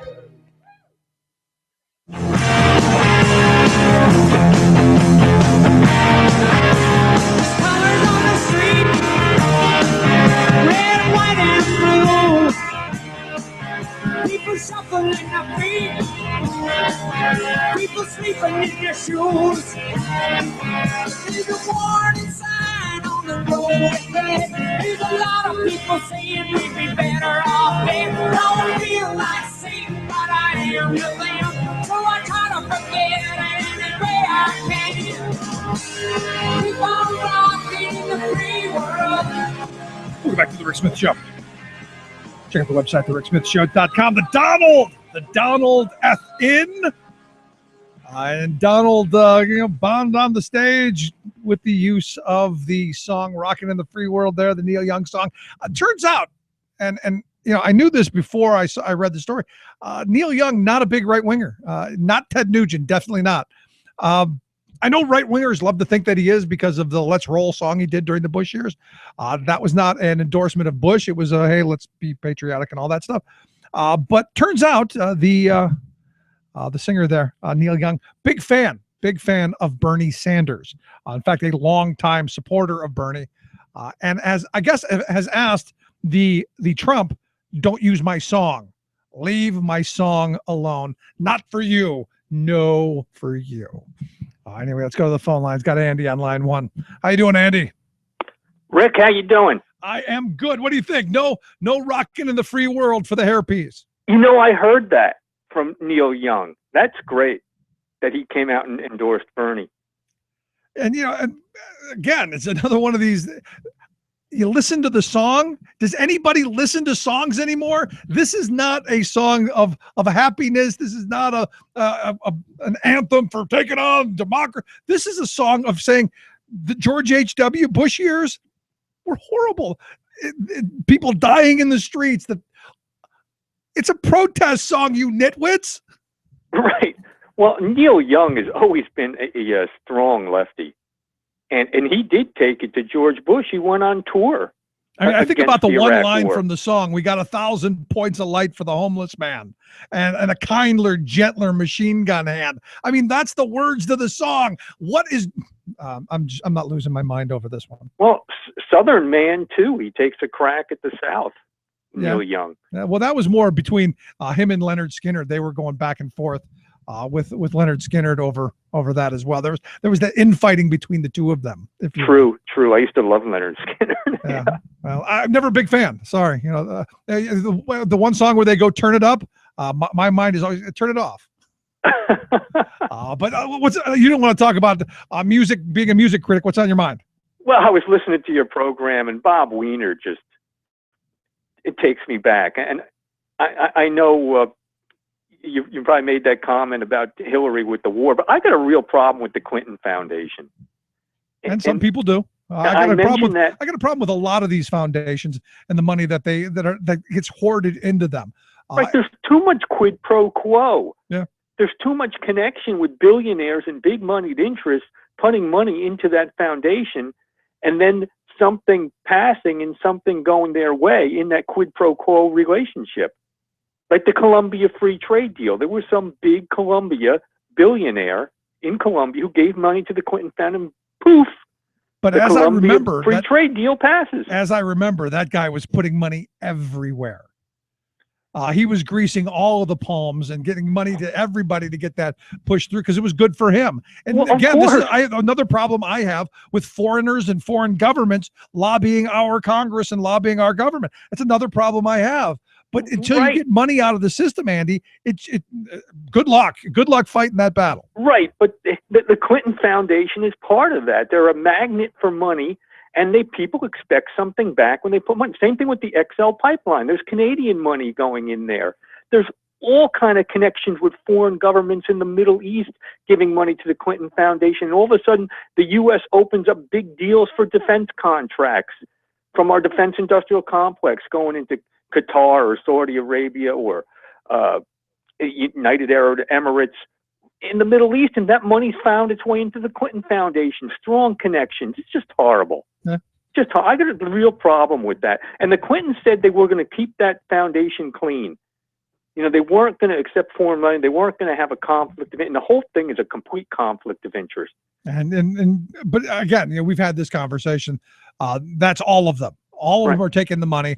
And I guess if you wanted to look at it from a high-minded point of view, doesn't matter where the money comes from, because they are doing good work in places to fight AIDS and to fight the malaria and all the things that they're doing. They are doing some good work. So I think they can sleep well at night going, we're getting money from places we shouldn't, but we're doing good work. Well, now, I disagree. I don't think they should be sleeping well, because they're taking that money and doing things that are hurting the working class of this country.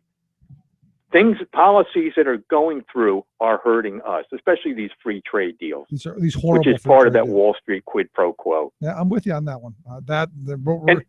We're on the same page. Foreign governments. Wait till you see Denny Hastert when that finally pops with the Turkey connection there, and the diddler that he is with the little boys, and the videos they probably have of him, which I don't think probably, I think they do, have videos, and how he was used by foreign governments, because people knew what he was doing, and that was used against him. Somebody knew. You're right. Yeah. You're right. That stuff somebody's blackmailing somebody and always trying to get something out. Man. He was blackmailed, and they tried to hide it. And the reason you didn't hear about it then is there's some Democrats caught up in this too. So are you predicting that would have opened up? Are you predicting that we're going to find some Democratic kid touchers? Yes. All right. Not kid touchers, but people who did things that they wouldn't have helped them politically. Maybe they weren't diddlers, but they had some other things that went on with taking campaign funds from foreign governments they shouldn't have taken, or else some other sexual dalliances that wouldn't look good for their political career. But there are some Democrats too, and that was the reason that Hastert just walked away and got his little rear end out of there, instead of there being a full-blown investigation. And Sybil Edmonds comes into this too. Interesting. Because she had the tapes. Interesting. I can't wait for it to go bust. Me too. It's always fun. Someday it will, because the truth wins in the long term. Sometime somebody's going to come up with what really went on. There you go. Andy, I appreciate the call, man. Great talking with you. All right. Take care of yourself, Rick. Great show. Always good to talk to Andy. Let's take a quick break. Right back after this. Stick around. You're listening to The Rick Smith Show. Back off, I'll take you on. Headstrong to take on anyone. I know that you are wrong. Headstrong, we're headstrong. Back off, I'll take you on. Headstrong to take on anyone.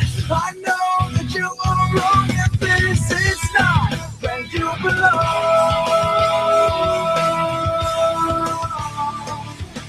I won't give everything away.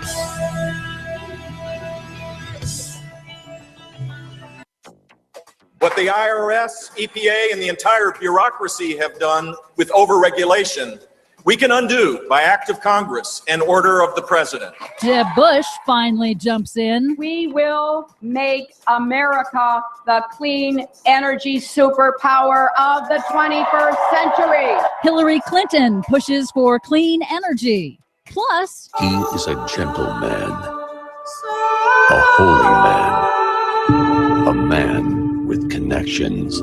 the Pope's summer blockbuster coming this week to a planet near you. All of those blockbusters and more straight ahead. From BradBlog.com, I'm Brad Friedman. And I'm Desi Doyen. Stand by for 6 minutes of independent green news, politics, analysis, and snarky comment.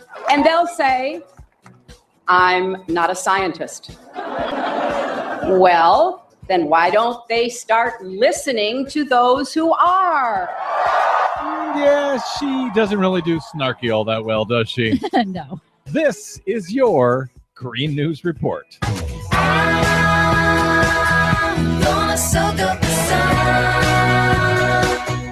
Okay, Desi Doyen, I know you got a lot to get to today, but first, I feel as a public service announcement, I must note right off the top that the sun has not exploded. Oh, really? That's right. Are you sure? Well, I'm pretty sure. The Athens Banner-Herald in Georgia said on Monday that, quote, "This is the emergency broadcast system. Please ignore this message as always. By the way, the sun just exploded and we're all about to die."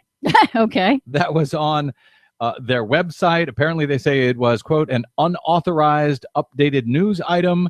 But to our knowledge, the sun has not exploded. To their knowledge. That's right. What do you have for us that is not fake news today, Desi Doyen? Well, Jeb Bush on Monday officially announced his intention to seek the 2016 Republican presidential nomination. We've been tracking the climate change positions of all the 2016 candidates, and Jeb, like nearly all the Republican contenders, is still stuck on denying the scientific consensus that global warming is man-made. Here he is just last month. The climate is changing.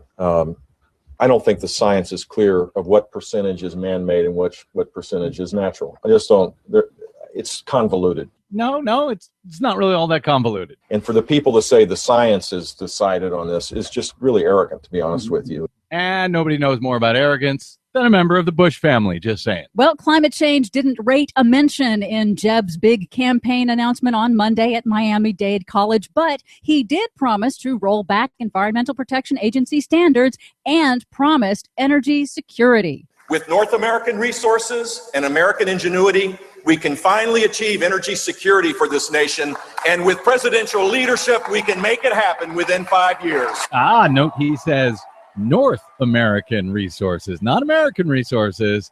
He's talking about the tar sands up in Canada. He certainly is. Well, so I guess he's pushing for more foreign oil in our country. Thanks, Jeb. Meanwhile, in a rally on Saturday in New York City to formally launch her campaign for the Democratic presidential nomination, former Secretary of State Hillary Clinton mocked Republicans for denying climate science and instead pledged to make the U.S. a global superpower in clean energy. Developing renewable power, wind, solar, advanced biofuels, building cleaner power plants, smarter electric grids, greener buildings, using additional fees and royalties from fossil fuel extraction to protect the environment and ease the transition for distressed communities to a more diverse and sustainable economic future. Wow, sounds like she knows what she's talking about. And unlike Jeb Bush, Hillary Clinton actually mentions climate change. This will create millions of jobs and countless new businesses and enable America to lead the global fight against climate change.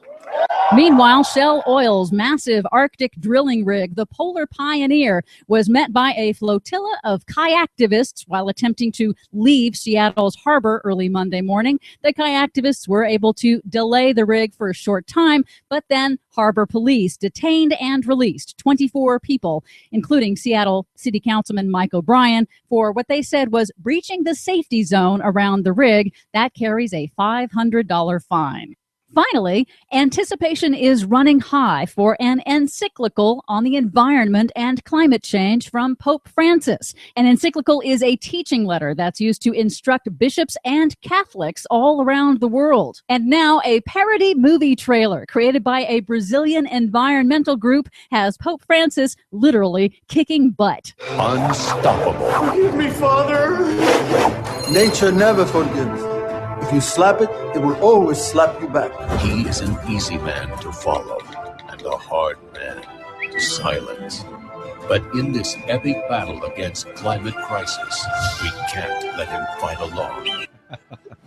Check out the full clip at our site, bradblog.com. It's very funny. Yes. I'm Brad Friedman. And I'm Desi Doyen. And this has been your Green News Report. Pope Francis in the encyclical. To change everything, we need everyone. Coming to Earth this June. Radio of, for, and by we the working people. The Rick Smith Show. What the hell we fighting for? Just surrender and it won't hurt at all.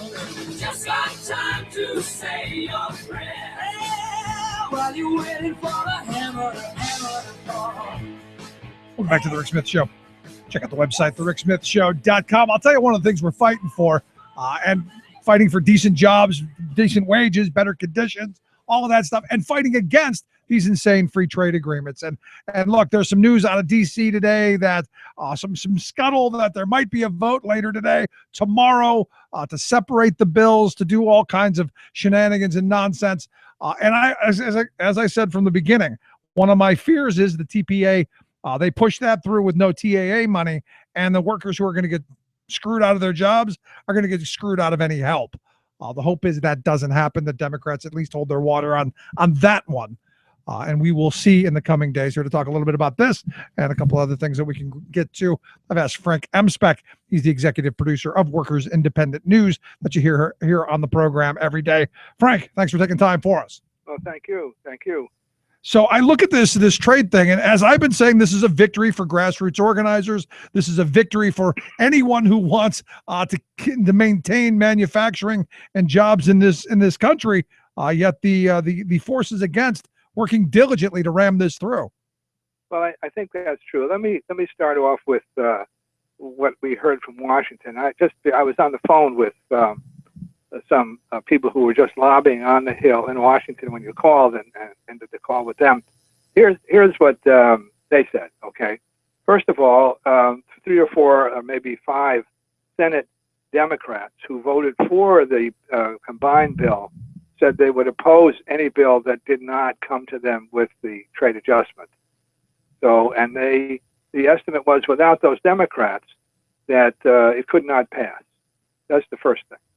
But as the person said, this is Washington, and this is only Wednesday. Right. Now, people are going to go away, I guess, for the July 4th weekend on Friday. And although I thought it would be the next Friday, but I guess maybe not. Who knows? But in any event, there's no vote scheduled today, he told me. Okay, so And, tomorrow could be a dangerous day because, look, I don't think these legislators want to go back to their district and face the ire of their constituents over this vote. I mean, you go back and you've already voted for it. That's one thing. But I see the coming couple of weeks, if they don't pass it before Friday, as an opportunity for activists and folks who are against this to really go and take it to them. Well, I think there's that. I think a couple of other things are happening, though, that people need to understand with this bill. This is not has very little to do with trade and a lot to do with intellectual property and other rights. We're not going to gain out of trade here. There isn't a single advocate. Well, I mean, rhetorically, they say, yes, you'll get jobs, but nobody can point to any. So what you're left with here, what's really going on here? And in the newspapers today and elsewhere, there was coverage of the Philip Morris suit against the country of Australia, using the language that apparently is in the bill, saying that a state, in this case the country of Australia, cannot pass legislation that impacts negatively the profitability of the tobacco company. In this case, they had passed a law saying cigarettes have to be sold in a nondescript, a little case, a little package with big health warning. And the company sued and lost, but in the Australian court system. But then, because Australia has a trade agreement with Hong Kong, and the company is located in Hong Kong, they sued under the language in their agreement. And now it's in court, and the case is serious because it's pretty clear that if they win, they've asked for billions in compensation, but also that these laws be thrown out. Well, the language, as far as people can tell from the leaked documents and everything else, is the same.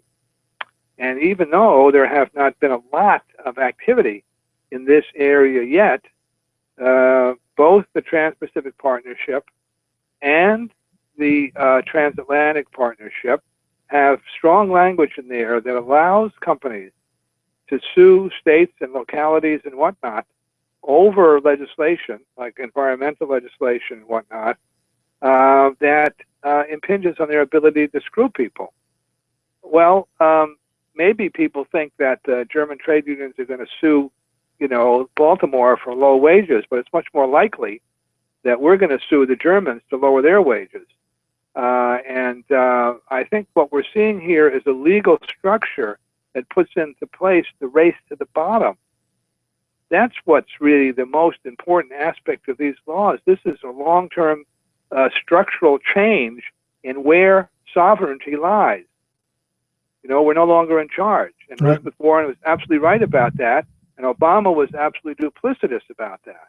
But haven't we seen this, I mean, in the NAFTA with the tribunals that we have there? I think immediately the Charlie Tuna case comes to my mind, where California passed a law that said you had to use dolphin-safe tuna nets, and Mexico sued us because of that. Yeah, it's the same type of law, but now you're talking about 20 years of experience, people knowing how to do it, stronger language, maybe less sympathetic courts to us, and a structure of adjudication in the Trans-Pacific Partnership, which excludes the public. So you have a much more dangerous potential situation here. The other part is patent law.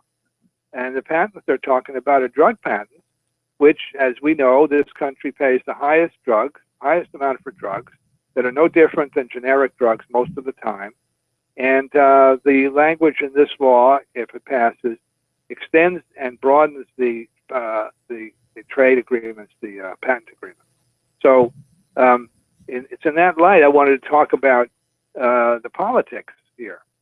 It's easy to get up and say, I want this for jobs, and then they can't talk about jobs. So opponents say, well, there's not going to be any jobs. It's a little different argument. And some of the conservative Republicans have embraced it, as has the many, many liberal people and progressive people, that it's the fundamental democratic question, that a democracy should not make decisions about major treaties in secret, where the only people that don't know what's happening are the members of that society. In this case, American citizens have no idea what's in the trade agreement because it's in secret in the basement where you can't take notes.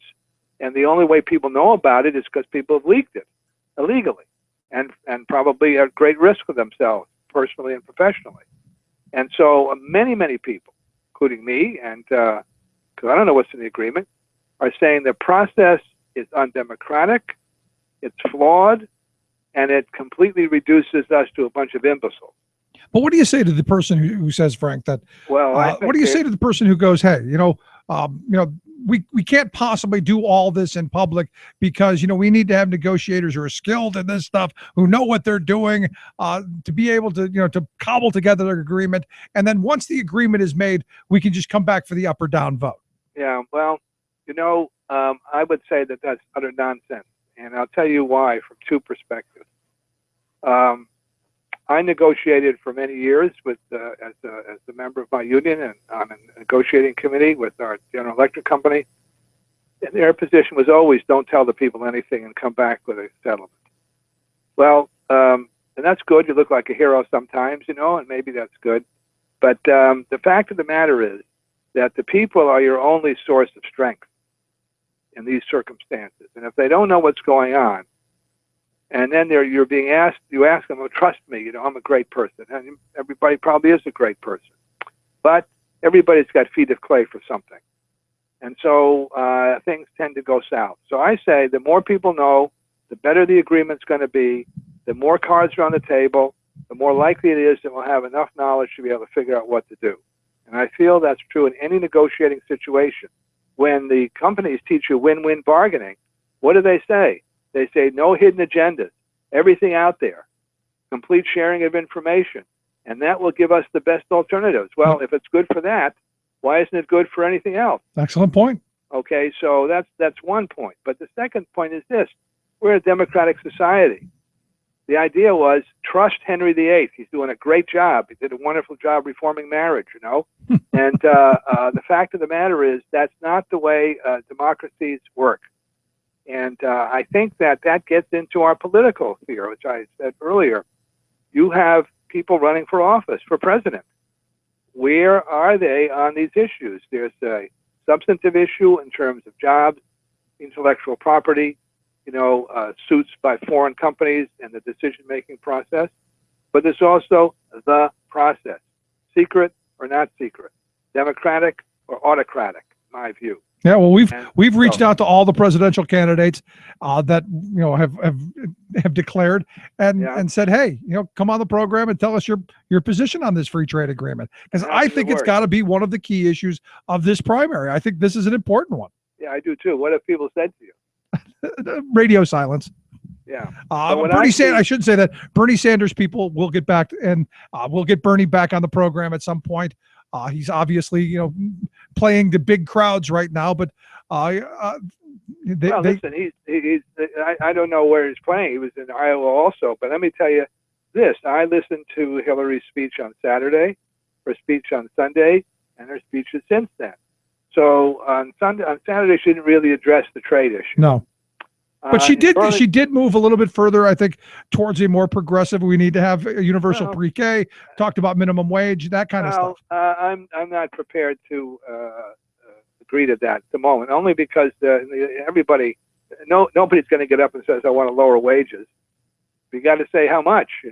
$12.10 in 4 years isn't a big help, but that's not the point here. On Sunday, she moved on the trade issue, speaking in Iowa. Correct. And basically, she took the position of supporting Nancy Pelosi, who was extremely upset, but who made a procedural, not a principled argument. On Monday, when Hillary was pressed again, particularly on the fast track aspect, she ignored completely the democratic and secretive nature of the discussion. Said, well, this is a process issue, and if we can use the process to leverage a better trade deal for workers in America, that's great. Now, I don't think that is a particularly strong democratic pro-people position. I think that to regulate this to a process issue when there's a real fundamental democratic issue here is not moving in a progressive way. And if it's indicative of what she wants to do, it's not something that I feel comfortable with. I'm just not in the trust me business. For people my age who remember that we were supposed to trust everybody in Vietnam, they did a marvelous job of convincing me and millions of other people that when they say trust me, it's time to run for the hills. And I feel that way with this. When somebody refuses to say what's in the agreement and sets up a process where you can be arrested and indicted and arrested for telling people what's in the agreement, and then says, don't worry, trust me, I think that you have to be extremely naive to agree to something like that. We are in total agreement on that. So last question I've got for you then. Where do you see this going in the next couple of days? Do you see the next day or so it passing, or is it we going to push towards the end of the extension that Boehner asked for? I don't see, based on what we're trying to get out of Washington and scheduling and whatnot, that it's going to pass the next couple of days. And so I think the longer it doesn't pass, the less likely it is that it will. But, we're here in Wisconsin, and we have something called prevailing wage in the state budget, right? Right. And the governor has said, this is not a big issue for me. If it comes to my desk, I'll sign it. Well, all of a sudden, hundreds of business people protested. They say, no, we want to get rid of this. We don't want prevailing wage to be discussed. It's a great system. We don't want to get rid of it. We want to keep it. So a recess goes on in the various committees. It disappears from public view. Budget's got to be done here in a couple of weeks by law. Guess what? Midnight is rolling around. It's only 4 o'clock here, but sometime I met with the building trades today, and I asked them if they thought that sometime around 1 o'clock in the morning we would suddenly see the resurrection of prevailing wage. And then, of course, it'd be on the governor's desk. We'd sign it. Everybody laughed, and I said I'd take that to mean that somebody thinks there'll be some craziness here in the middle of the night. So I said, well, that's what they do, isn't it? Huh? That is what they do, isn't it? That's what they do. And so to say absolutely positively that free trade agreement is dead, when we've got a couple of hundred people in Washington who've gotten there by doing crazy things in the middle of the night, I would not say that. But I think it's possible. I think it's possible that it's derailed. And I think that for the average person, the best thing that can happen is that this gets derailed. I'm with you. An 18-week unemployment check, which is the age you're getting, or 28 weeks, does not compare to a full-time job making something. And to equate the two is loony. So the jobs is the issue, not some payoff to take unemployment for a while. And people have to understand the trade agreement as it is structured, to the best of anybody's knowledge, can show no statistically valid job increases and lots of laws that make it more and more difficult for people to exercise their rights.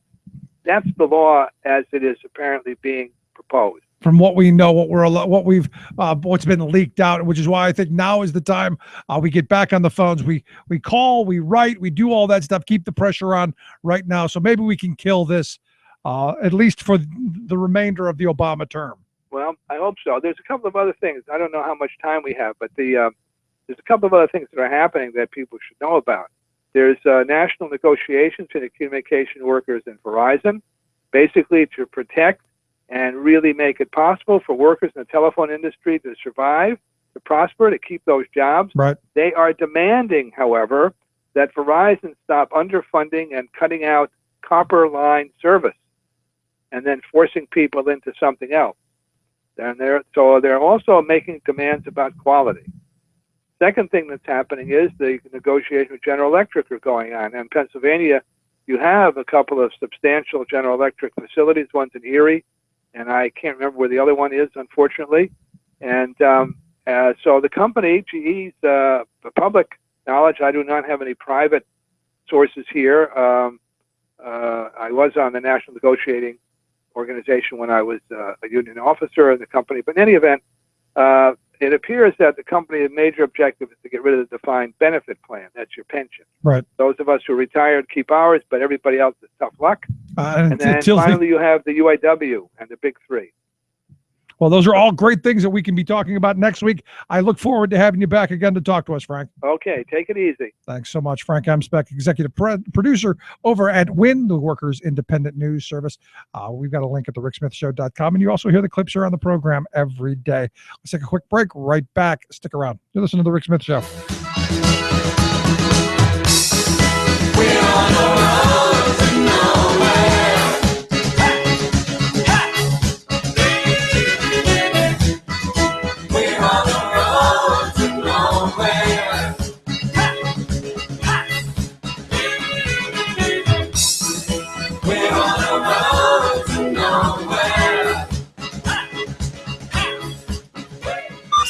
Bringing sanity and rational thought back to America. Rick Smith. Would you dive 14 feet deep in the Susquehanna to keep a bridge safe? Would you spend night after night with prisoners to keep your community safe? Would you spend Christmas Eve plowing snow to keep roads safe? AFSCME members do. Men and women who choose to serve in public service. Mine inspectors, 911 dispatchers, healthcare workers, parole agents. You may not think about them, but no, they're all thinking about you. This message brought to you by AFSCME Council 13.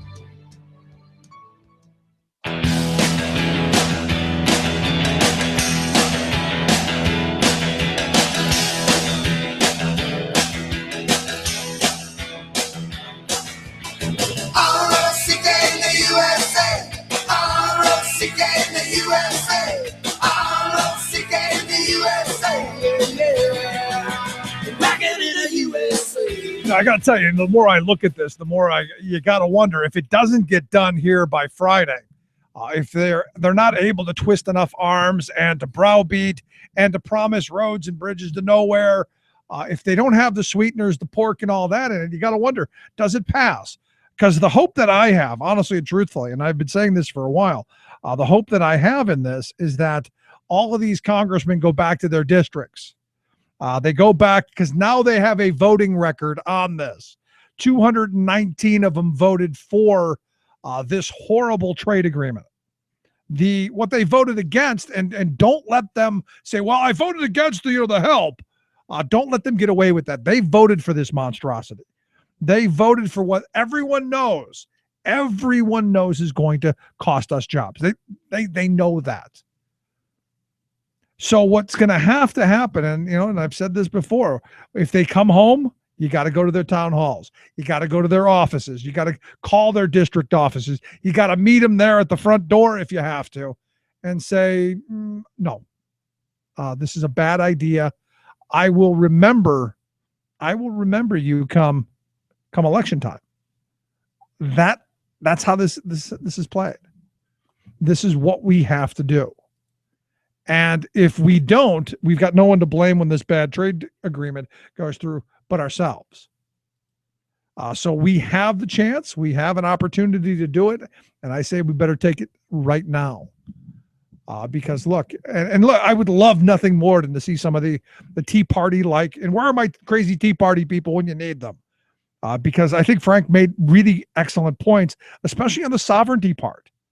the part that says we're going to pass a law, but they're going to usurp our laws by going around our court system to their corporate tribunals and overturn and then or fine us and sue us for protecting ourselves from them. I mean, it's amazing, but it is what they're pushing. And that's, to me, a huge one outside of all of the other things. All of the global the protections on patents, outside of the talk of how much American content stuff is in the language, outside of the internet. You think soap and Pippa were bad? Wait till they get a hold of it. Things to be concerned about. Pretty simple stuff. Anyway, if you missed any portion of the program, thericksmithshow.com. That's where you go and get the podcast, the Rick Smith Show app on the smartphone.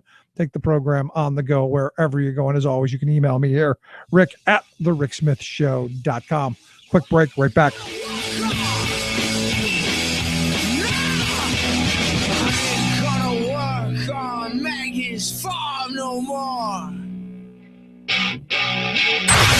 Exposing that free trade is never free. The Rick Smith Show. You're listening to The Rick Smith Show. For more information, go to thericksmithshow.com. If you've missed any portion of the program, you can download the podcast at thericksmithshow.com. You're listening to WIN, Workers Independent News, a production of Diversified Media Enterprises. I'm Doug Cunningham. Flight attendants picketed Tuesday in several U.S. cities in a Bridge the Gap campaign to equalize wages and benefits between mainline and regional flights. AFA-CWA President Sarah Nelson. In every single case across the board, flight attendants working at these regional airlines are paid on average 45% less than the flight attendants at the mainline carriers, while providing 45% of the lift of aircraft that's feeding those mainline flights. Many times they're flying on the exact same route as mainline carriers. Nelson says workers in other industries also face company creation of second-class tiers of workers with one goal: to undermine wages and benefits. And she says the AFA-CWA Bridge the Gap campaign is in solidarity with other efforts to raise worker wages. Bridge the Gap relates directly to the Fight for 15. It relates directly to what's happening in this country, that there is an awakening, that we should have equal pay for equal work, that we should be recognized for the work that we do, respected for the work that we do, and be compensated for that. So we're out there to bridge the gap for flight attendants, but we're also out there spreading the message that we need to bridge the gap in this country between those who have and those who have not. The main thing that GE appears to be indicating is they want more out of us in terms of medical cost sharing, even though 4 years ago they shifted billions of dollars over to us with a new medical plan where we're paying very high deductibles, high co-payments. UE Local 201 business agent Rick Casilli. General Electric and unions representing 16,500 workers are at the negotiating table now working on a new labor contract. Despite having made $16 billion in profits in 2014, GE wants more concessions from its workers, both union and non-union salaried workers. GE made their industrial divisions over $16 billion in profit in 2014. Part of that rise is due to what they already shifted on us 4 years ago in medical costs. With what they just did to their salaried members, they're going to get $1.4 billion off the books in future benefit obligations to retirees. If they do it to us, you're talking anywhere in the range between $5 billion and $7 billion. GE is also trying to complete the sale of its appliances division to the Swedish company AB Electrolux in a $3.3 billion deal, raising other important issues at the labor bargaining table. The White House and GOP House Speaker Boehner backed off efforts to have a revote that would send the TPP fast-track bill to Obama's desk. Boehner instead imposed a rule allowing him to call a revote on the issue at any time by July 30th. They don't have the votes because the labor-led coalition against TPP Fast Track has so far stopped it in its tracks. WIN is made possible in part through underwriting support from the United Auto Workers Union and from the International Association of Machinists. You've been listening to WIN, Workers Independent News. For more information, visit laborradio.org. But the fact Vice is, President Cheney, though, said it's not a Ponzi scheme. You say it is. Absolutely. If Vice President Cheney or anyone else says that the program that we have in place today and young people who are paying into that expect that program to be sound and for them to receive benefits when they reach retirement age, that is just a lie. And I don't care what anyone says. We know that. The American people know that. But more importantly, those 25 and 30-year-olds know that.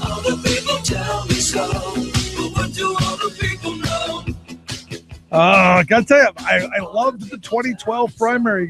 One of the Rick Perryisms that I like the best in Social Security is a Ponzi scheme, according to the former governor of Texas. Now you've got the former governor of Florida, and it must be something about down that in that part of the country that has this absolute hatred of Social Security. You got the Jeb exclamation point guy now running around saying, I've learned my lesson. I'm not going to call it an entitlement, but it's got to be the next person who's president going to have to privatize it. And you go, wait a second. I don't think there's anything really wrong. We can tweak it a little bit, make it better, but I don't think the sky's falling as we're told, which is why I have asked Lacy Crawford to come talk with us. Lacy is the communication director for Social Security Works. Lacy, thanks for taking time for us. Hey, it's no problem, Rick. So what do you think of this, that the Jeb exclamation point guy saying, hey, we're going to have to privatize Social Security, and if it's going to be the next guy should do it. I love Jeb exclamation point. That's just perfect. But yeah, so his brother tried to do this in 2005, and it didn't work. And it's just really interesting that in 2015 he's trying to do the same thing. I remember the time when W, fresh off of his beating John Kerry, going around the country with the little filing cabinet idea, going, I've seen it. It's all IOUs, filing cabinets full of IOUs. And I can't get that image out of my head, because he was trying to say, it's just all worthless paper in a filing cabinet in the basement. Never mind the whole full faith and credit of the federal government. Never mind the whole promise of a nation to their seniors. Never mind that. It's just worthless paper. Yeah, never mind that. But one thing I want your listeners and viewers to hear is August 14th. That's Social Security's 80th birthday, right? It's never missed a payment in more than 79 years. So tell those seniors, tell those disabled folks, tell those survivors that are using those benefits that those are IOUs. So that's why I'm just astonished that all these Republican candidates, presidential candidates, are coming out here and saying, let's raise the retirement age, or like Jeb just did, the next president is going to have to try again to privatize the program. That just doesn't make it. Well, I mean, here's the thing. I mean, you've accurately pointed out that in its almost 80 years, Social Security has never missed a payment. Every month on time, the checks don't come bouncing back because it is backed by the full faith and credit of we the people. But the Republicans are still trying to make that happen. They're still trying to make those checks bounce, and they're doing their darndest at it. I mean, a big part of our problem, I think, is you go back to the Reagan years when they thought it was the Star Wars piggy bank, and they were just blowing money left and right out of it. I think that's a big start of it. Yeah, it's a big start of it. But just to go back to Jeb one more time, I mean, he was asked recently about the retirement age, and his answer showed you he didn't even know what the actual retirement age is. He said we need to look over the horizon, and something about raising retirement age from 65 to 68 to 70. Well, the news is the retirement age isn't 65. It hasn't been that for a pretty long time. The current retirement 67. age is 66. So, I mean, if I'm supposed to take him seriously, he at least needs to know when folks are going to retire. Yeah, I believe when I retire, it'll be 67. It'll be 67. So it's going to gradually raise to 67. Yeah, I know about me now. You're right. It's 66 now. I don't want to be someone pointing saying you're real. You don't know either, Rick. No, I know for me, 67 is when it's going to happen. But it's interesting that you don't know, but you have the ideological position that I don't really know what it is, but it's got to go up. It's got to go up. It's because it hasn't missed a payment in so long, right? It unfortunately looks like he's speaking for Wall Street. Social Security has pretty low administrative costs, so I think Wall Street wants to get to that money. So that's why you see these candidates from Jeb to Marco Rubio to Ted Cruz to Scott Walker to Rand Paul. I mean, all of them saying that the retirement age should be raised, and now Jeb really firing the salvo for, hey, let's privatize it. And Chris Christie, he just went way out there. Yeah, really. But, Lacy, isn't this just a continuation of the destruction of the middle class retirement opportunities, that security that my grandparents' generation had, that they knew that they had the three-legged stool, they had a little bit of savings, they had their defined benefit pension plan at work, and they knew Social Security was going to be there? Isn't this just the bludgeoning of we the people with the last leg of that stool, which is the Social Security? Yes, I'm glad you brought that part up, because imagine if, like, our Social Security benefits were tied up in Wall Street in 2008, or if President Bush would have worked it out and got us to privatize Social Security. Can you imagine that? People would have lost their home equity, their their houses, their investment, and the last leg of the retirement stool.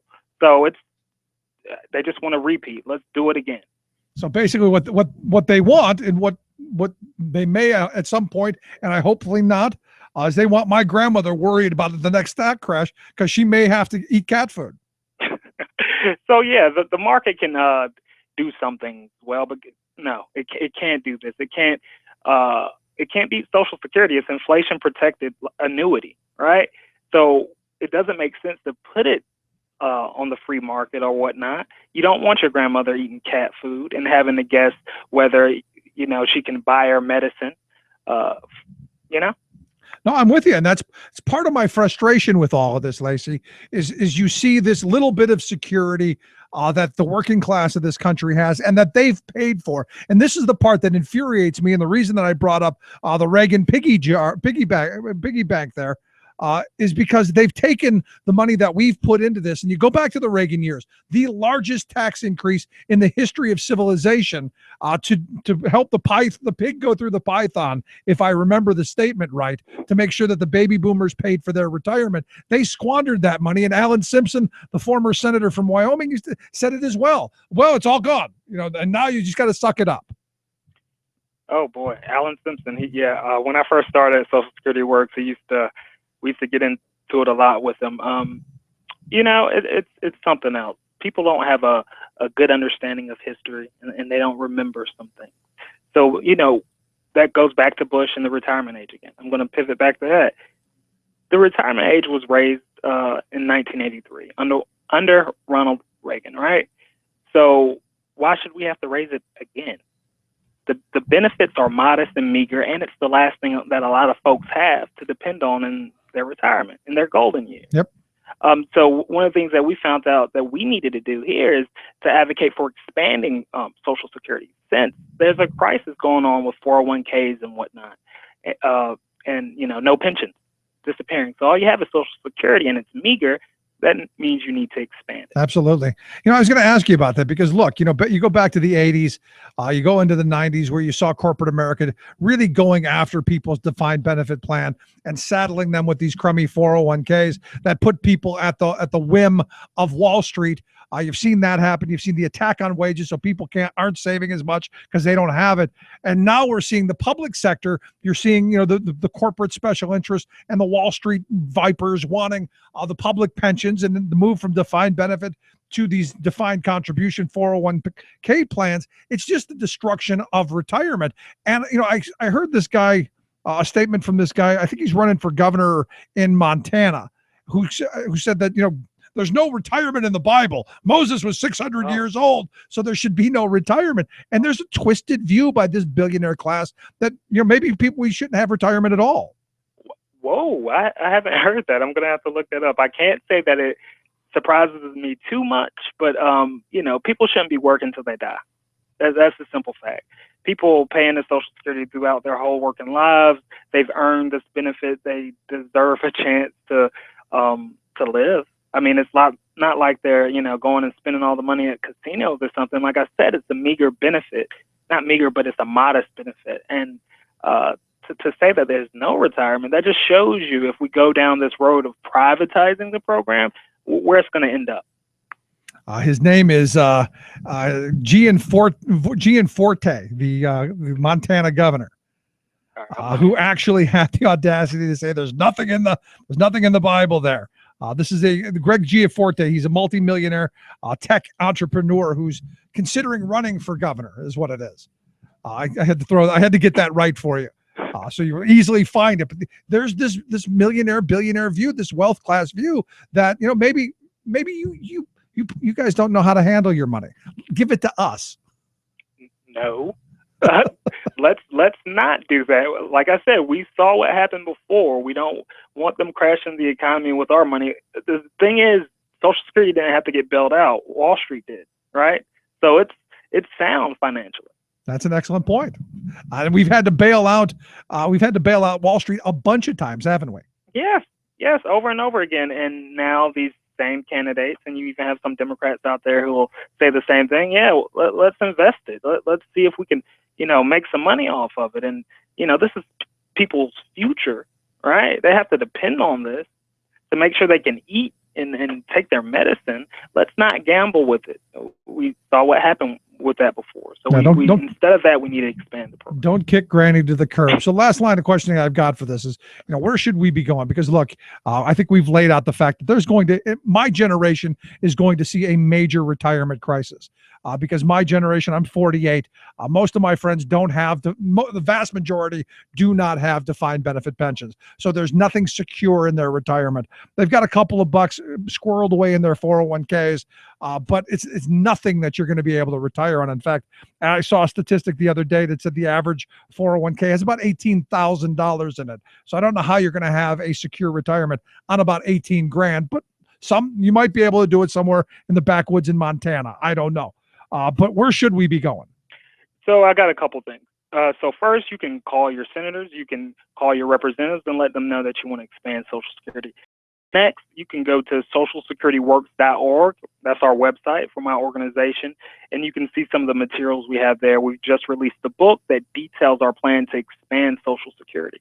And lastly, letters to the editors. They really help, and especially for some of the elderly listeners, if they could write to their editors and make the connection between Social Security being there for their children, how they know how important it is, and it needs to be expanded, not just for them, but for their children.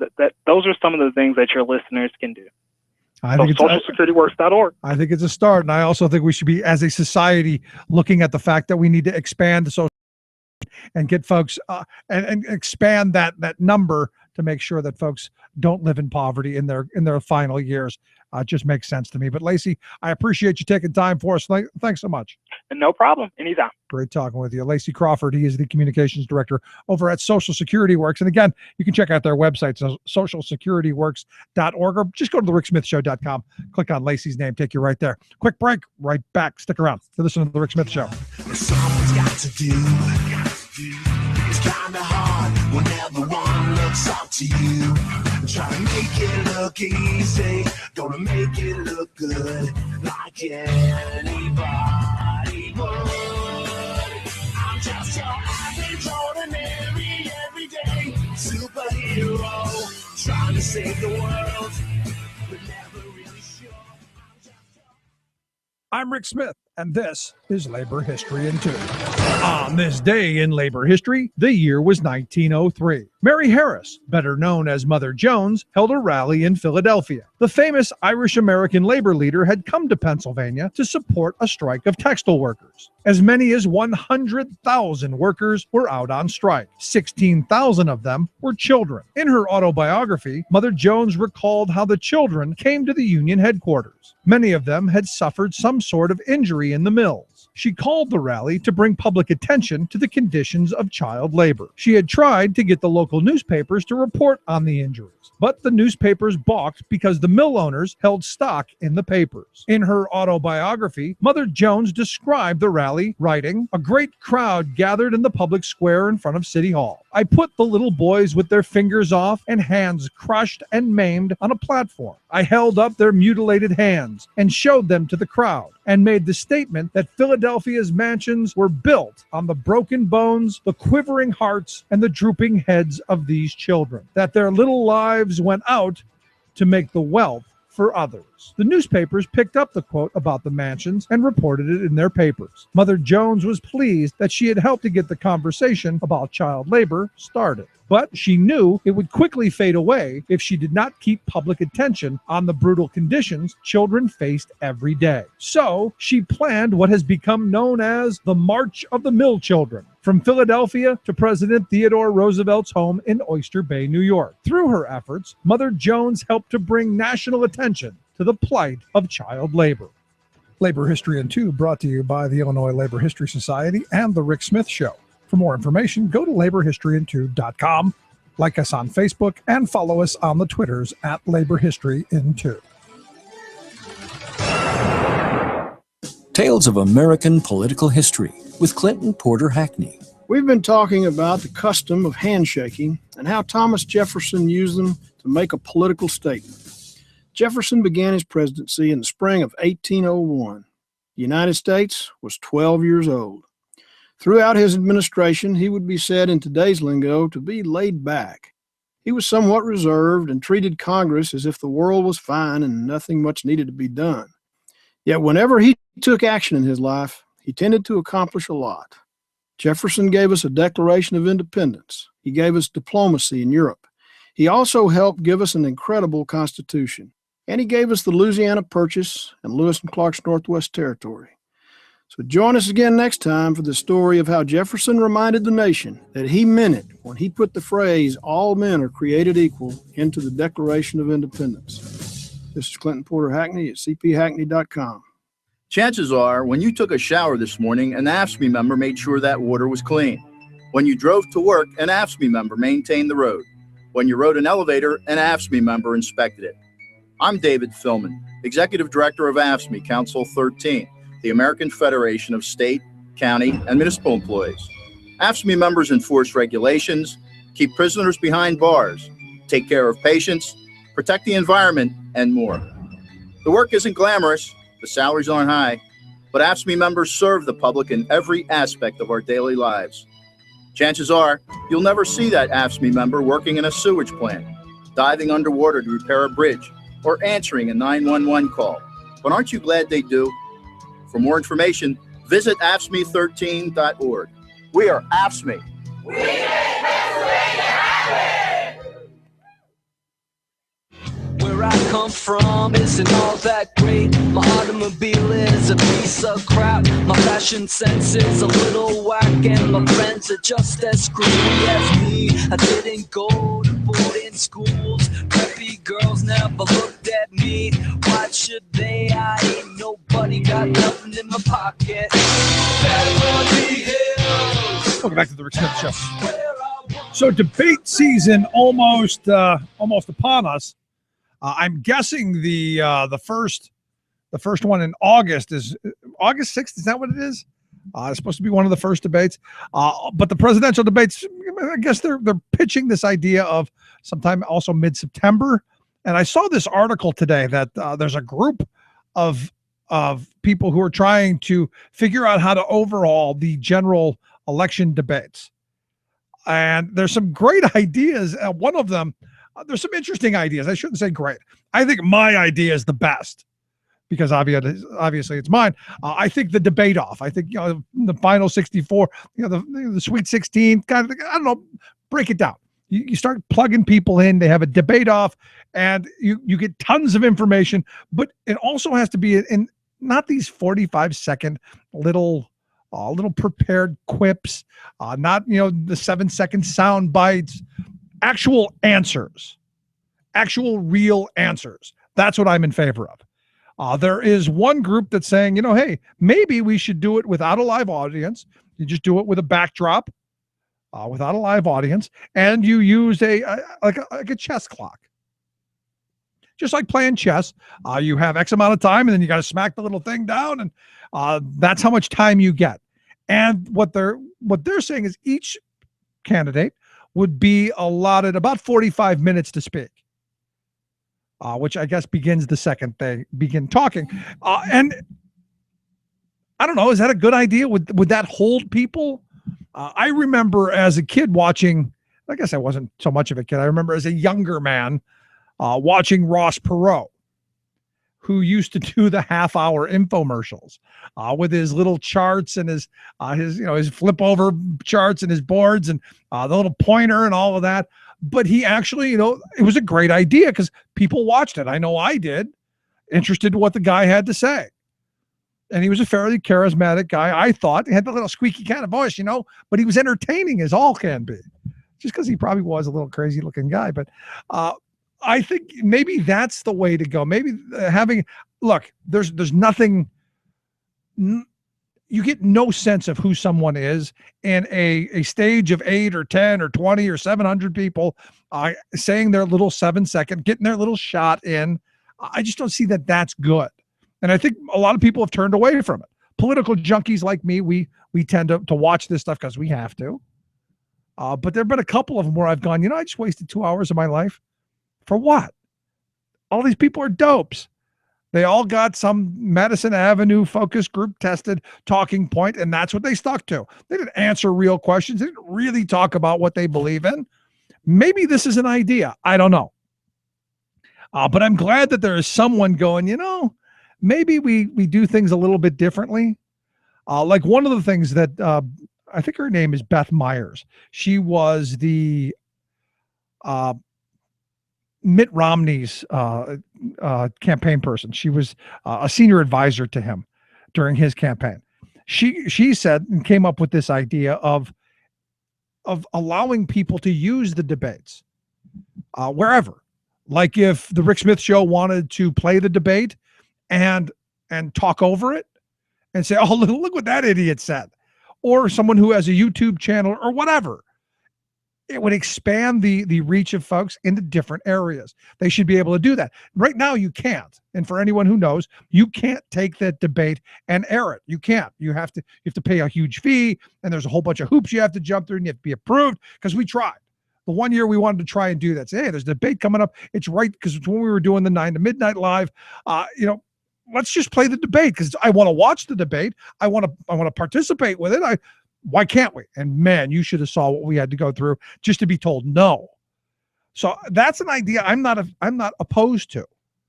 But I'm curious what folks think about the idea of changing the debate structures. Is the 2 minutes, you get 2 minutes to make your point. You get a minute to respond. I'll give you 30 seconds. Is that really a debate? Or I know a lot of people love to throw out the Lincoln Douglas debates, which, yeah, good. Hey, till they're done. Maybe it's a thought. But what's interesting to me and what's kind of scary is all we're seeing is what the candidates now want you to see. And Jeb Bush is hiring and I guess you got to give him credit on a certain level, but the Jeb is hiring a staff of people to do some PR and video work. Evidently they're going to make little films and little shorts, and because they want to reach a whole bunch of people via social media, and they're going to create their narrative. I think, if I remember right, I think John Edwards tried this, and I gotta wonder if this may be a cautionary tale for Jeb, although probably not. That maybe you got to worry about who the videographer is, and for anyone who knows that story, that you can laugh at that. But evidently he has plans to create his in-house videos, and that will talk about the candidate. He'll talk about Jeb ! And the family, and they're going to share it socially with Spanish language stations and folks who don't have the research to just go following Bush around. So they're going to do, and this is very Bushian. They're going to do the media's job for them. I'm sorry, you don't have the resources to hire a reporter to follow me and to report on what actually happens. I'll tell you what I think happens. And that's going to be the campaign. And good. I mean, maybe it works for him. I don't know how well it works for you and me, but I got to tell you, the way campaigns have turned kind of makes you wonder. But I'm excited. Jeb! The hair. I love the Donald. I think it should just be a hairpiece. I think that should be the logo. I'm really interested in the logos that people are throwing out in this whole thing. And I think, I don't know who said it earlier. I think it was Frank Emspak who said that that the governor of Ohio, John Kasich, is out. I haven't heard that. In fact, his name keeps being thrown around as a maybe. And the maybes, you still got out there Chris Christie, who hasn't announced, Bobby Jingle Jangle Jindal from Louisiana, and Scott Walker, who haven't announced. I assume Walker's going to announce. It's got to be soon. I don't know that Jindal or Kasich jump it. I know Jindal wants to, but I don't know. I don't see the other three. I don't see them popping in this with all of the other names. And I sat down and I said, who's in this? You got Jeb, ! You've got Trump. You've got Ben Carson. You've got Marco Rubio. You got Ted Cruz. You've got the woman. What's her name? Carly Fiorina, whatever. It doesn't matter. I'm not going to have to learn it very long. You've got Lindsey Graham. He's in. Well, maybe Carly's not the only one. Then you got Huckabee, Huckleberry Clown's in. Pataki. I don't know where they dug him up out of. Then Rand Paul. You got the Aqua Buddha. Let's not forget Rick Perry, Mr. Social Security's a Ponzi scheme. And of course, our guy, Tricky Ricky Santorum, who evidently there's an interesting name. If you Google his last name, there's a substance evidently that associated with his last name. Okay, so there you go. But those are all the people in. I don't know who else can get on the clown bus.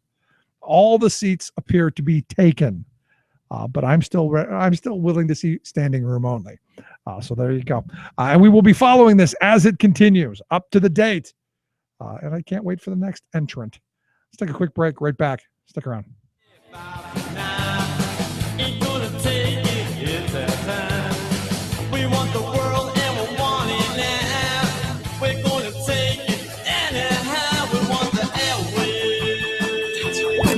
Not right wing, just right.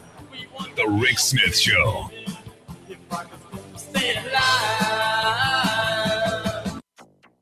What the IRS, EPA, and the entire bureaucracy have done with overregulation, we can undo by act of Congress and order of the president. Jeb Bush finally jumps in. We will make America the clean energy superpower of the 21st century. Hillary Clinton pushes for clean energy. Plus, He is a gentleman, a holy man, a man with connections. the Pope's summer blockbuster coming this week to a planet near you. All of those blockbusters and more straight ahead. From BradBlog.com, I'm Brad Friedman. And I'm Desi Doyen. Stand by for 6 minutes of independent green news, politics, analysis, and snarky comment. And they'll say, I'm not a scientist. Well, then why don't they start listening to those who are? Yeah, she doesn't really do snarky all that well, does she? No. This is your Green News Report.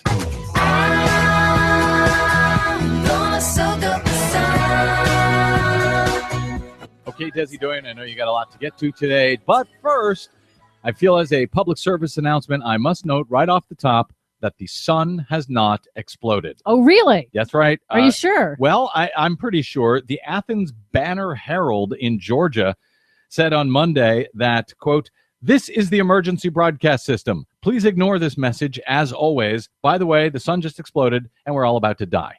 Okay. That was on their website. Apparently they say it was, quote, "an unauthorized updated news item.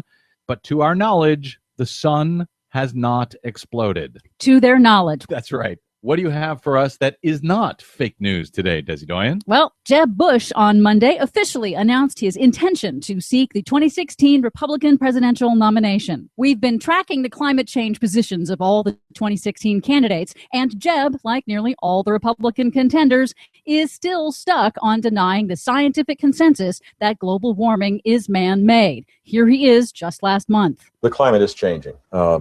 I don't think the science is clear of what percentage is man-made and what percentage is natural. I just don't.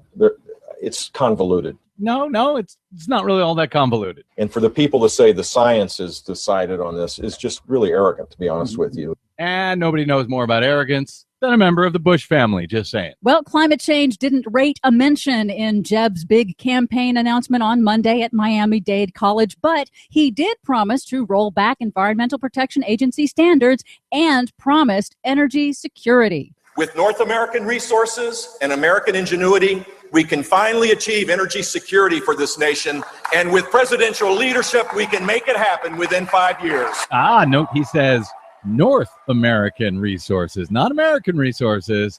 He's talking about the tar sands up in Canada. He certainly is. Well, so I guess he's pushing for more foreign oil in our country. Thanks, Jeb. Meanwhile, in a rally on Saturday in New York City to formally launch her campaign for the Democratic presidential nomination, former Secretary of State Hillary Clinton mocked Republicans for denying climate science and instead pledged to make the U.S. a global superpower in clean energy. Developing renewable power, wind, solar, advanced biofuels, building cleaner power plants, smarter electric grids, greener buildings, using additional fees and royalties from fossil fuel extraction to protect the environment and ease the transition for distressed communities to a more diverse and sustainable economic future. Wow, sounds like she knows what she's talking about. And unlike Jeb Bush, Hillary Clinton actually mentions climate change. This will create millions of jobs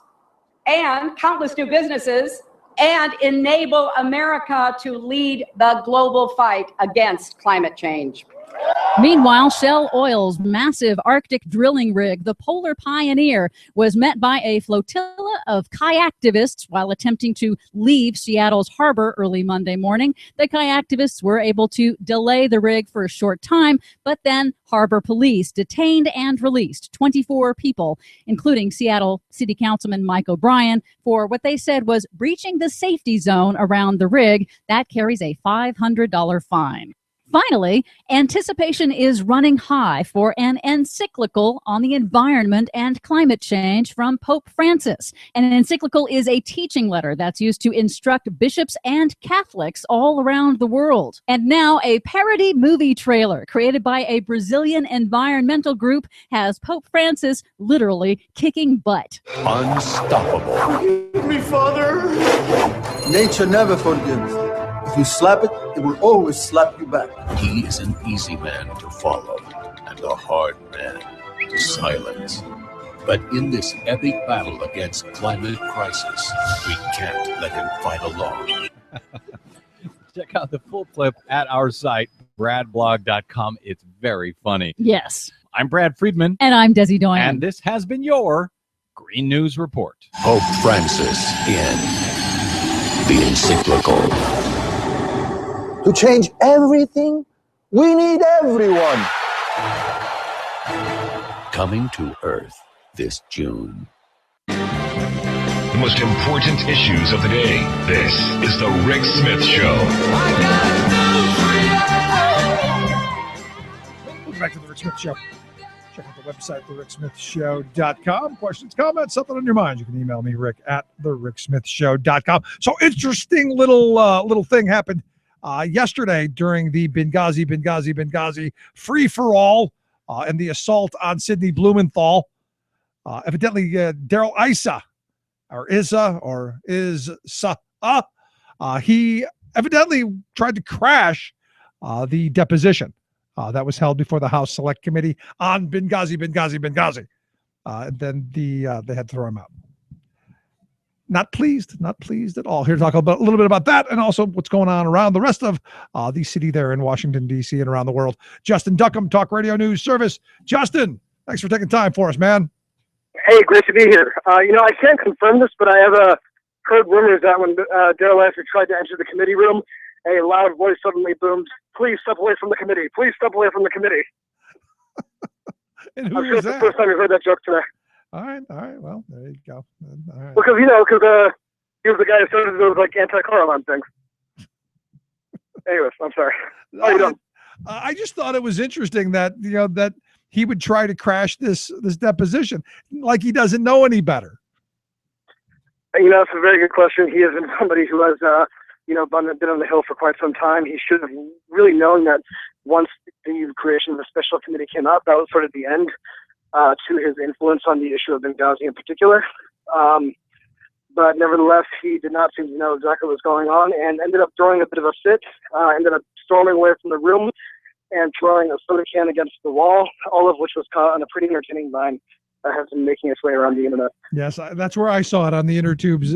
And I did get a good chuckle out of it. If only we could have turned him off. No, that's very true. And, he was escorted away from the room by Chairman Gowdy and apparently told not to come back. So pretty interesting, but I guess he's going to probably have to console himself with all the money he has. Yeah. All the money he has. Mr. Grand Theft Auto himself. Very, very interesting. Again, you look at this stuff and it's entertaining, at least on one level. And that would be, just kind of funny. And when I think of this, because I took an elevator ride one time with the Mr. Isa, and what was interesting is not a nice guy, and a fairly wealthy guy, though. Made his money off of, evidently he was ripping off cars, evidently, and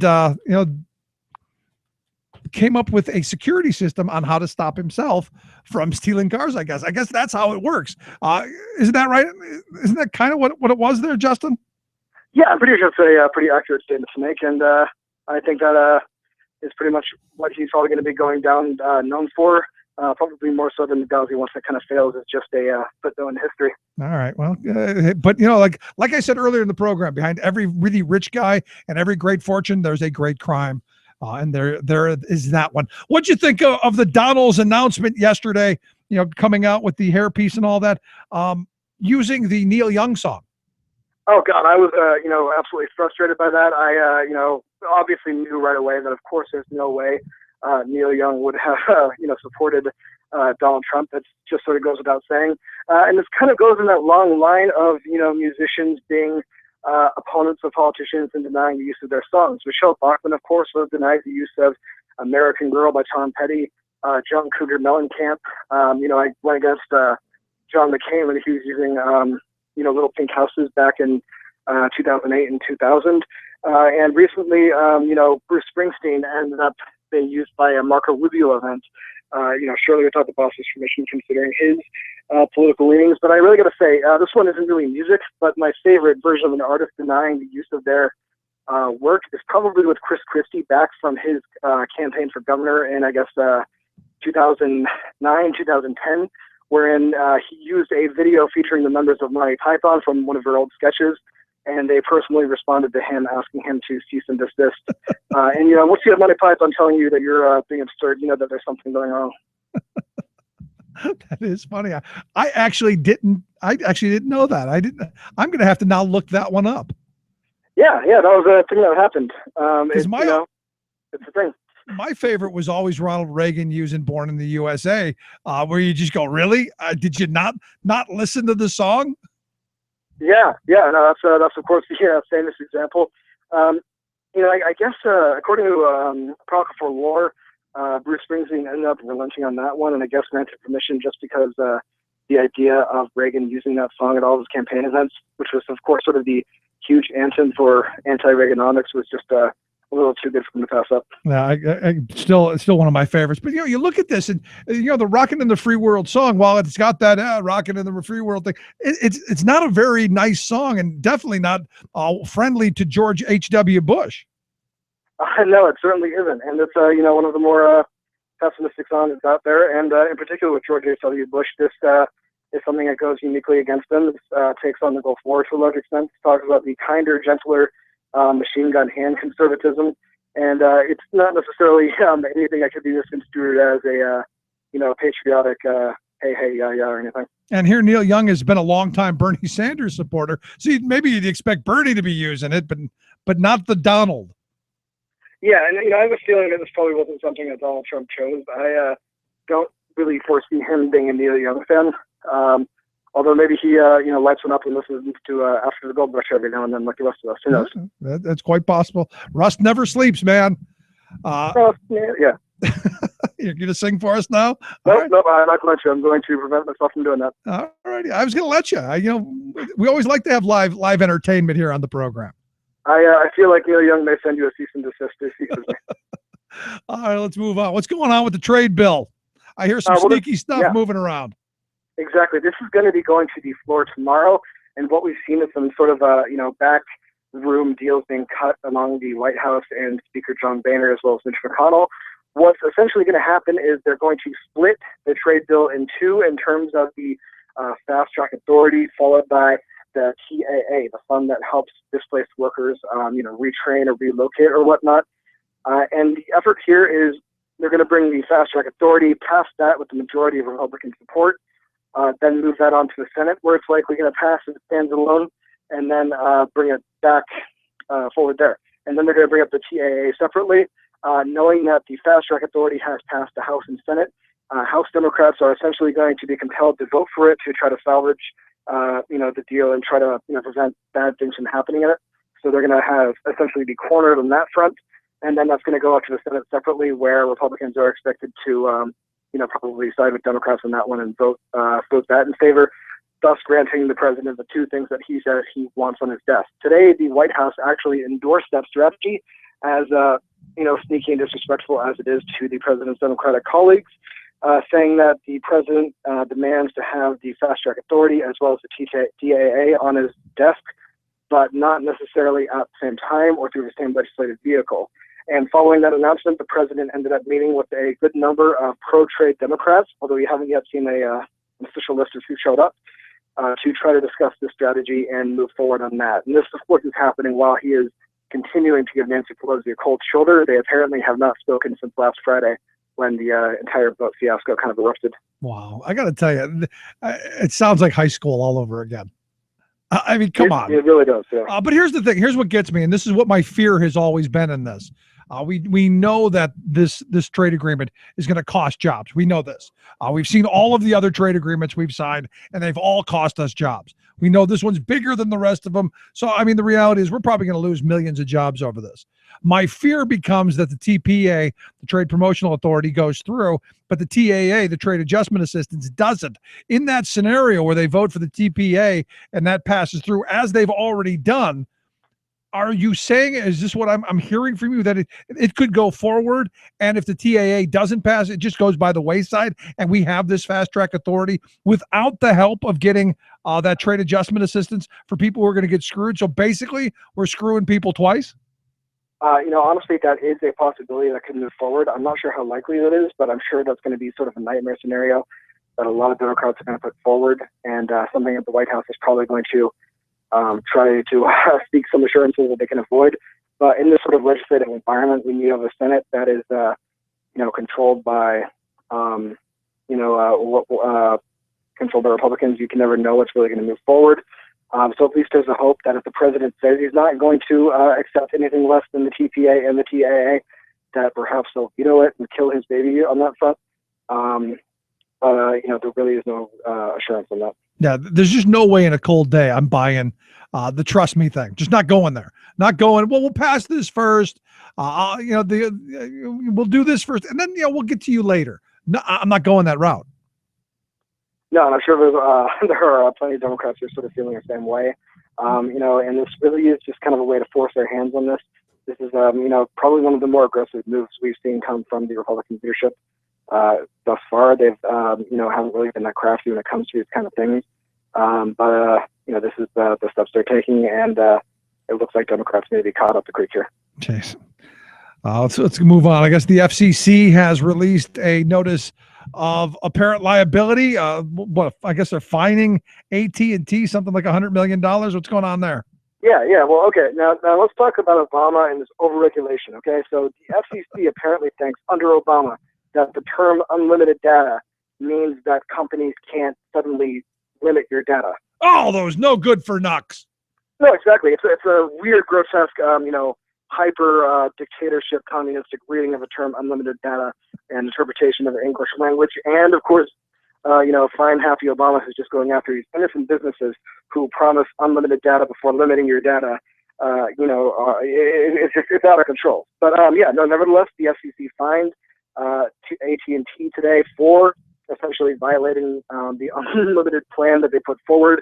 AT&T was apparently slowing down people's, internet access. Their data was essentially making it in some cases impossible for them to access the internet if they went over 5 gigabytes, and pretty much clearly violating that. There's also some net neutrality pre-existing laws that were violated as well, but in the end, this is resulting in the FCC slapping them with a $100 million fine, which is the largest to date for an action of such kind against a telecom giant. Wow, $100 million. I got to be honest, that sounds like a big number. It's not a big number. I'm sure if we're going to do the math here, AT&T probably ended up on top on this one, just like we know that the number of big banks who have been, slapped with fines have ultimately, made more using the practices they use. But that's the story for the day. I haven't looked at the numbers, I haven't questioned it myself, but I do have a sneaking feeling along with you that this may not necessarily be justice. But the thing is, I mean, I guess it is a slap in the wrist, right? Even if it's a light one, it's still something going, hey, maybe we have to look like we're doing something, right? Yeah, that's probably a pretty accurate way to say it. All right, well, then, okay. Because $100 million sounds wow. Because I have unlimited data for my cell phone, and my carrier is doing everything they can possibly do to take it away from me. They're doing everything in their power to go, no, you shouldn't have that. Don't you want this plan? I go, no, I like my unlimited data. Granted, I haven't been signed into a contract in several years, but they want to do away with it. It's killing them. And this is something that they mentioned today. They are obviously not offering unlimited data to current customers right now. But under this sort of actions taken today, essentially they're going to have to change practices that they use with their pre-existing customers. So people like you, maybe holding on to your cell phone for a lot longer than we all realize, and holding on to that plan. Yeah, no, I've had to buy 2 phones flat out just to keep it, and just to spite them, I've done that. That's great. Let's talk about the Donald a little bit more, because there's nothing better than talking about the guy who says all those people from Mexico are rapists. I can't get enough of the hairpiece. What's going on with him and Sarah Palin? Oh man, okay. So this is one of those instances where he gets to talk about Donald Trump and Sarah Palin together, which is just wonderful. So Sarah Palin all but endorsed Donald Trump today in a Facebook post, essentially coming out and saying that, if the media is disrankled by him in terms of race, then he must be doing something right. She went on to say that he has an unparalleled level of success in the private market, and that essentially this will make the presidential field for the GOP stronger by submitting them to a rigorous debate, and ultimately closed with kind of a clunky statement wherein she said that what's going to happen is essentially that people are going to turn against the progressive left and tell them you're fired, a play on his famous words.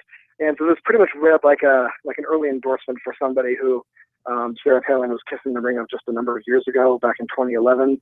And of course, from that little meeting that they had previously, that made headlines because apparently both Trump and Palin ate pizza with forks and knives. So that was the last time we saw them together. There you go. And here I thought maybe she's vying for the VP spot.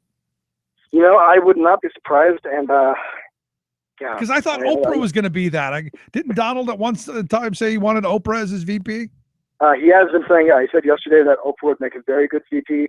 Today the White House was asked about that, but for some reason declined to give any answer for that, saying essentially that the president is going to support the Democrat, regardless of whether or not Oprah Winfrey is on the second part of the ticket. That was a real thing that happened. I know. And the sad thing is someone did ask that question. I mean, that's almost as dumb as this Diane Reeves thing, asking Bernie Sanders about something she read on the internet. Yeah, no, that's very true. And again, the guy asked it sort of in a tongue-in-cheek way, but this is sort of the world we live in right now, where we're consistently trying to get the most ridiculous stuff up there, and we would do Diane very proud, I'm sure. There you go. These are not the people I want running my country. Just my thought. Justin, I appreciate you taking time for us, man. Thank you. You have a good one. As always, good to talk to you. Justin Duckham, Talk Radio News Service. Quick break. Right back after this. Stick around. We're listening to the Rick Smith Show.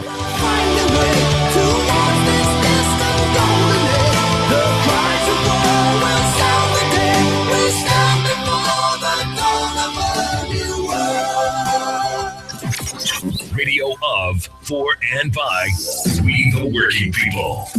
The Rick Smith Show. Great news! Walmart is investing in American jobs. It says so right here in a colorful full-page ad showing a very happy Walmart worker displaying more than a dozen brand-name products made in the good old USA. The ad even gives a website, madewithamericanjobs.com, and says we can learn more by checking it out. So I did. Yikes! The website is filled with stuff not made in America.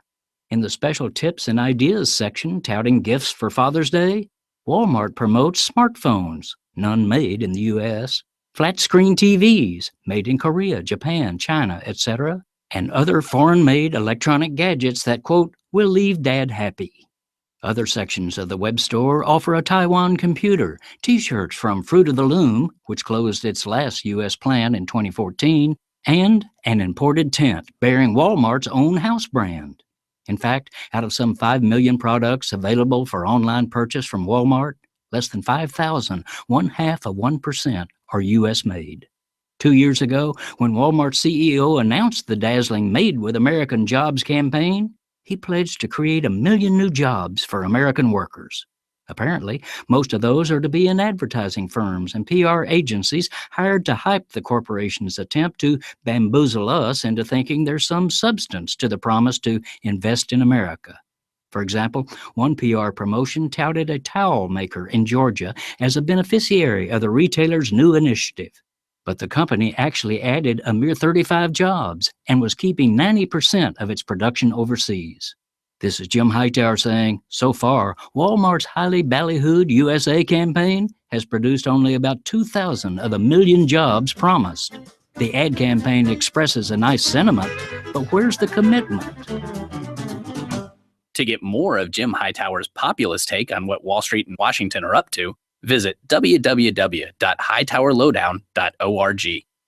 Would you dive 14 feet deep in the Susquehanna to keep a bridge safe?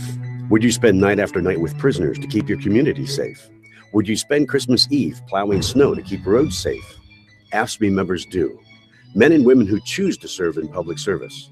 Mine inspectors, 911 dispatchers, healthcare workers, parole agents. You may not think about them, but no, they're all thinking about you. This message brought to you by AFSCME Council 13. Would you dive 14 feet deep in the Susquehanna to keep a bridge safe?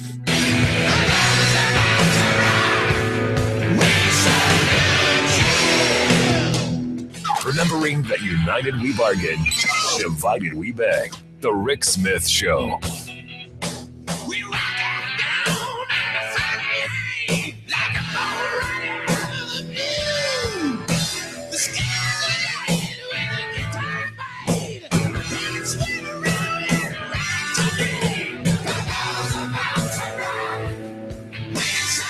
Welcome back to the Rick Smith Show. Check out the website, thericksmithshow.com.